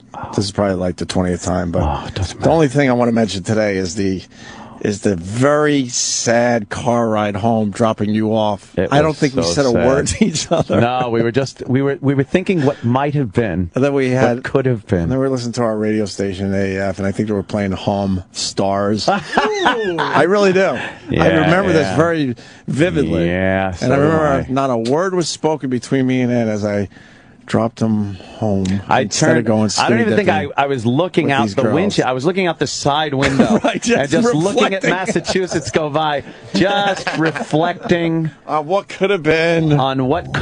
At that very moment. Right. I'm like, right now, we took a crossroad. Right. We went left. We could have gone right. And right now, at this moment, instead of us being here, driving home to those women we were with, we could have been nude, swimming in a shitty Massachusetts pond with these 3 Kahlua girls. Right. That in our minds, again, we're 10s. Well, I don't even know where we were supposed to go skinny dipping. We never even got it. I didn't care. We if didn't it was even a ask bathtub or a puddle. Well, why didn't we at least go, well, all right, hold on a minute. I would just assume they knew. But why didn't we at least ask them, all right, wait a minute, so where are we going? Why all get that the stuff? details Instead of quickly going, no. Because any detail would have just been more pain. No. Details equal pain when you had to leave. It would have just. I didn't want to know. You shouldn't have left. We shouldn't have. Obviously, No way. we know that now. Get Shouldn't the fucking have left. time machine, and I'm ready to go back in time. Go back and fucking adjust a few things. Imagine we walk up to ourselves, we tap ourselves on the shoulder, wait for them to settle down from their screaming. What the fuck? That's what I'm gonna look like someday. Son of a bitch. Holy fuck! Take care of yourself, right? You fucking idiot! Like Bill and Ted. That's the movie we should make. That's the movie we should make. What the fuck? Holy fuck! All right, calm down. We're talking about now, guys. I thought you didn't like fried food. What the fuck? Do you think past Anthony would be like, where's your hair? It's Right, so dude. awesome. What'd you do? Get a haircut for you? Fucked it all up. What about your ponytail? And then I'd go back with scissors and just pin me down and cut my fucking ponytail off. Shake it in my face and go, no. See that like a dog. No. Oh, God. My old self would be talking to my new self. Why the fuck would you cut that hair? Oh, God. Well, I had no choice. Young Opie. I'm kind of starting going a little thin up there. Where's your fishbone necklace? Oh, no. Oh, all right. E-Rock. Oh. You're rude. Oh, my God. It wasn't a fishbone necklace. It was a human finger. Wow. We'd give each other fucking... Both of our future selves give our past selves a big Tic Tac containers full of Propecia. Here, take this. Don't stop.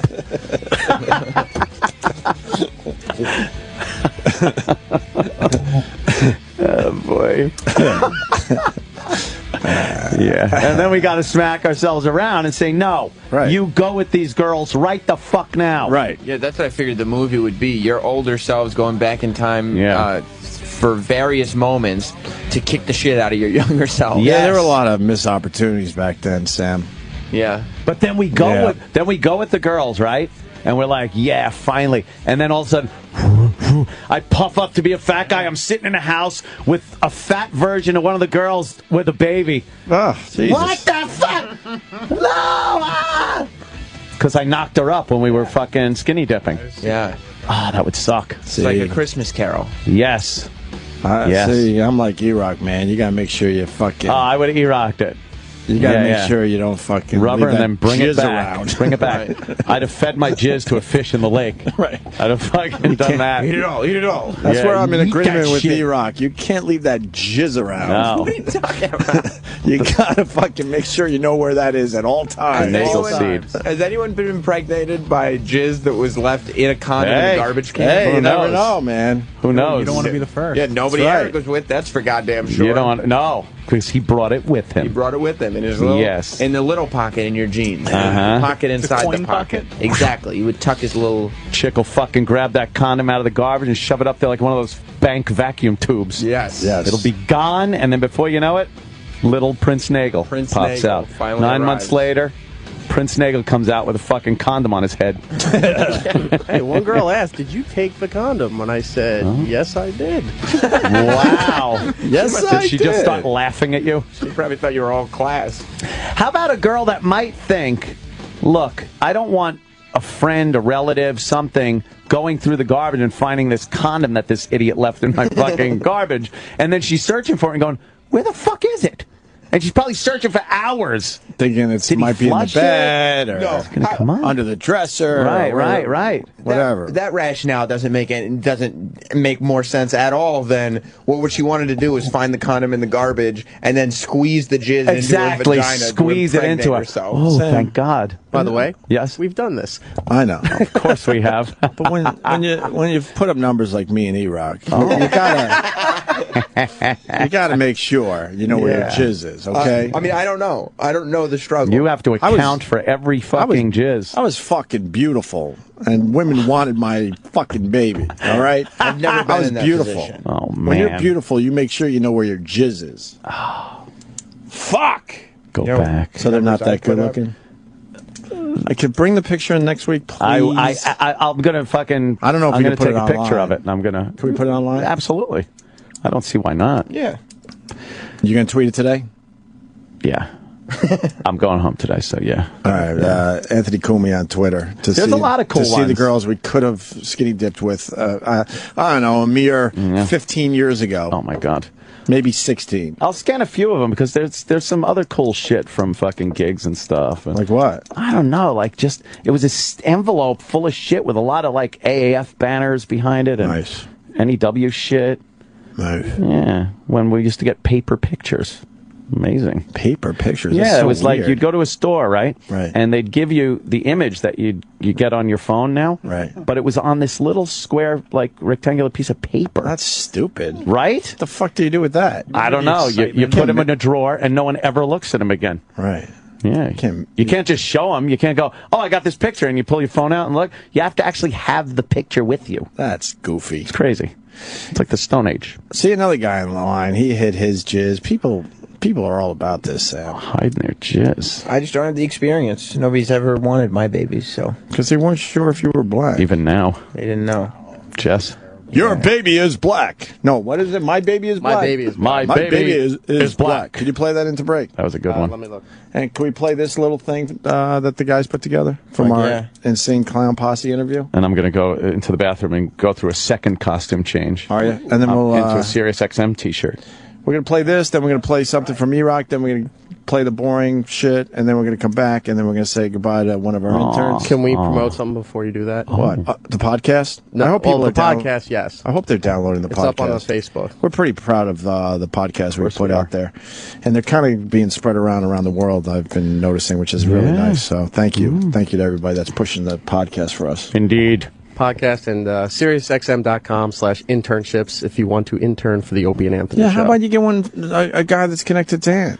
Oh, yeah. Let's It'll get be a the fucking semester HVAC guy. I'll call Apollo Air Conditioning. Why not? Call up Apollo Air Conditioning. We'll get one of the guys to come in here, a young rookie. Yeah, It's like, oh, they tell me all the stories about how you can make anything out of a piece of 8-inch round pipe.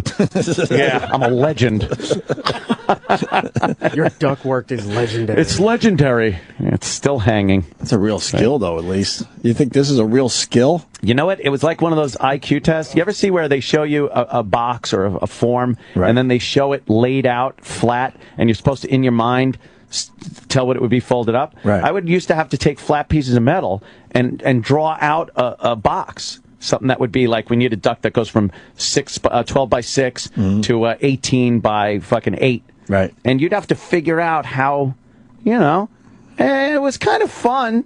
That's what I did. I wasn't one of these track job guys, but I'm a legend over there at Apollo. Legendary. They still talk about me.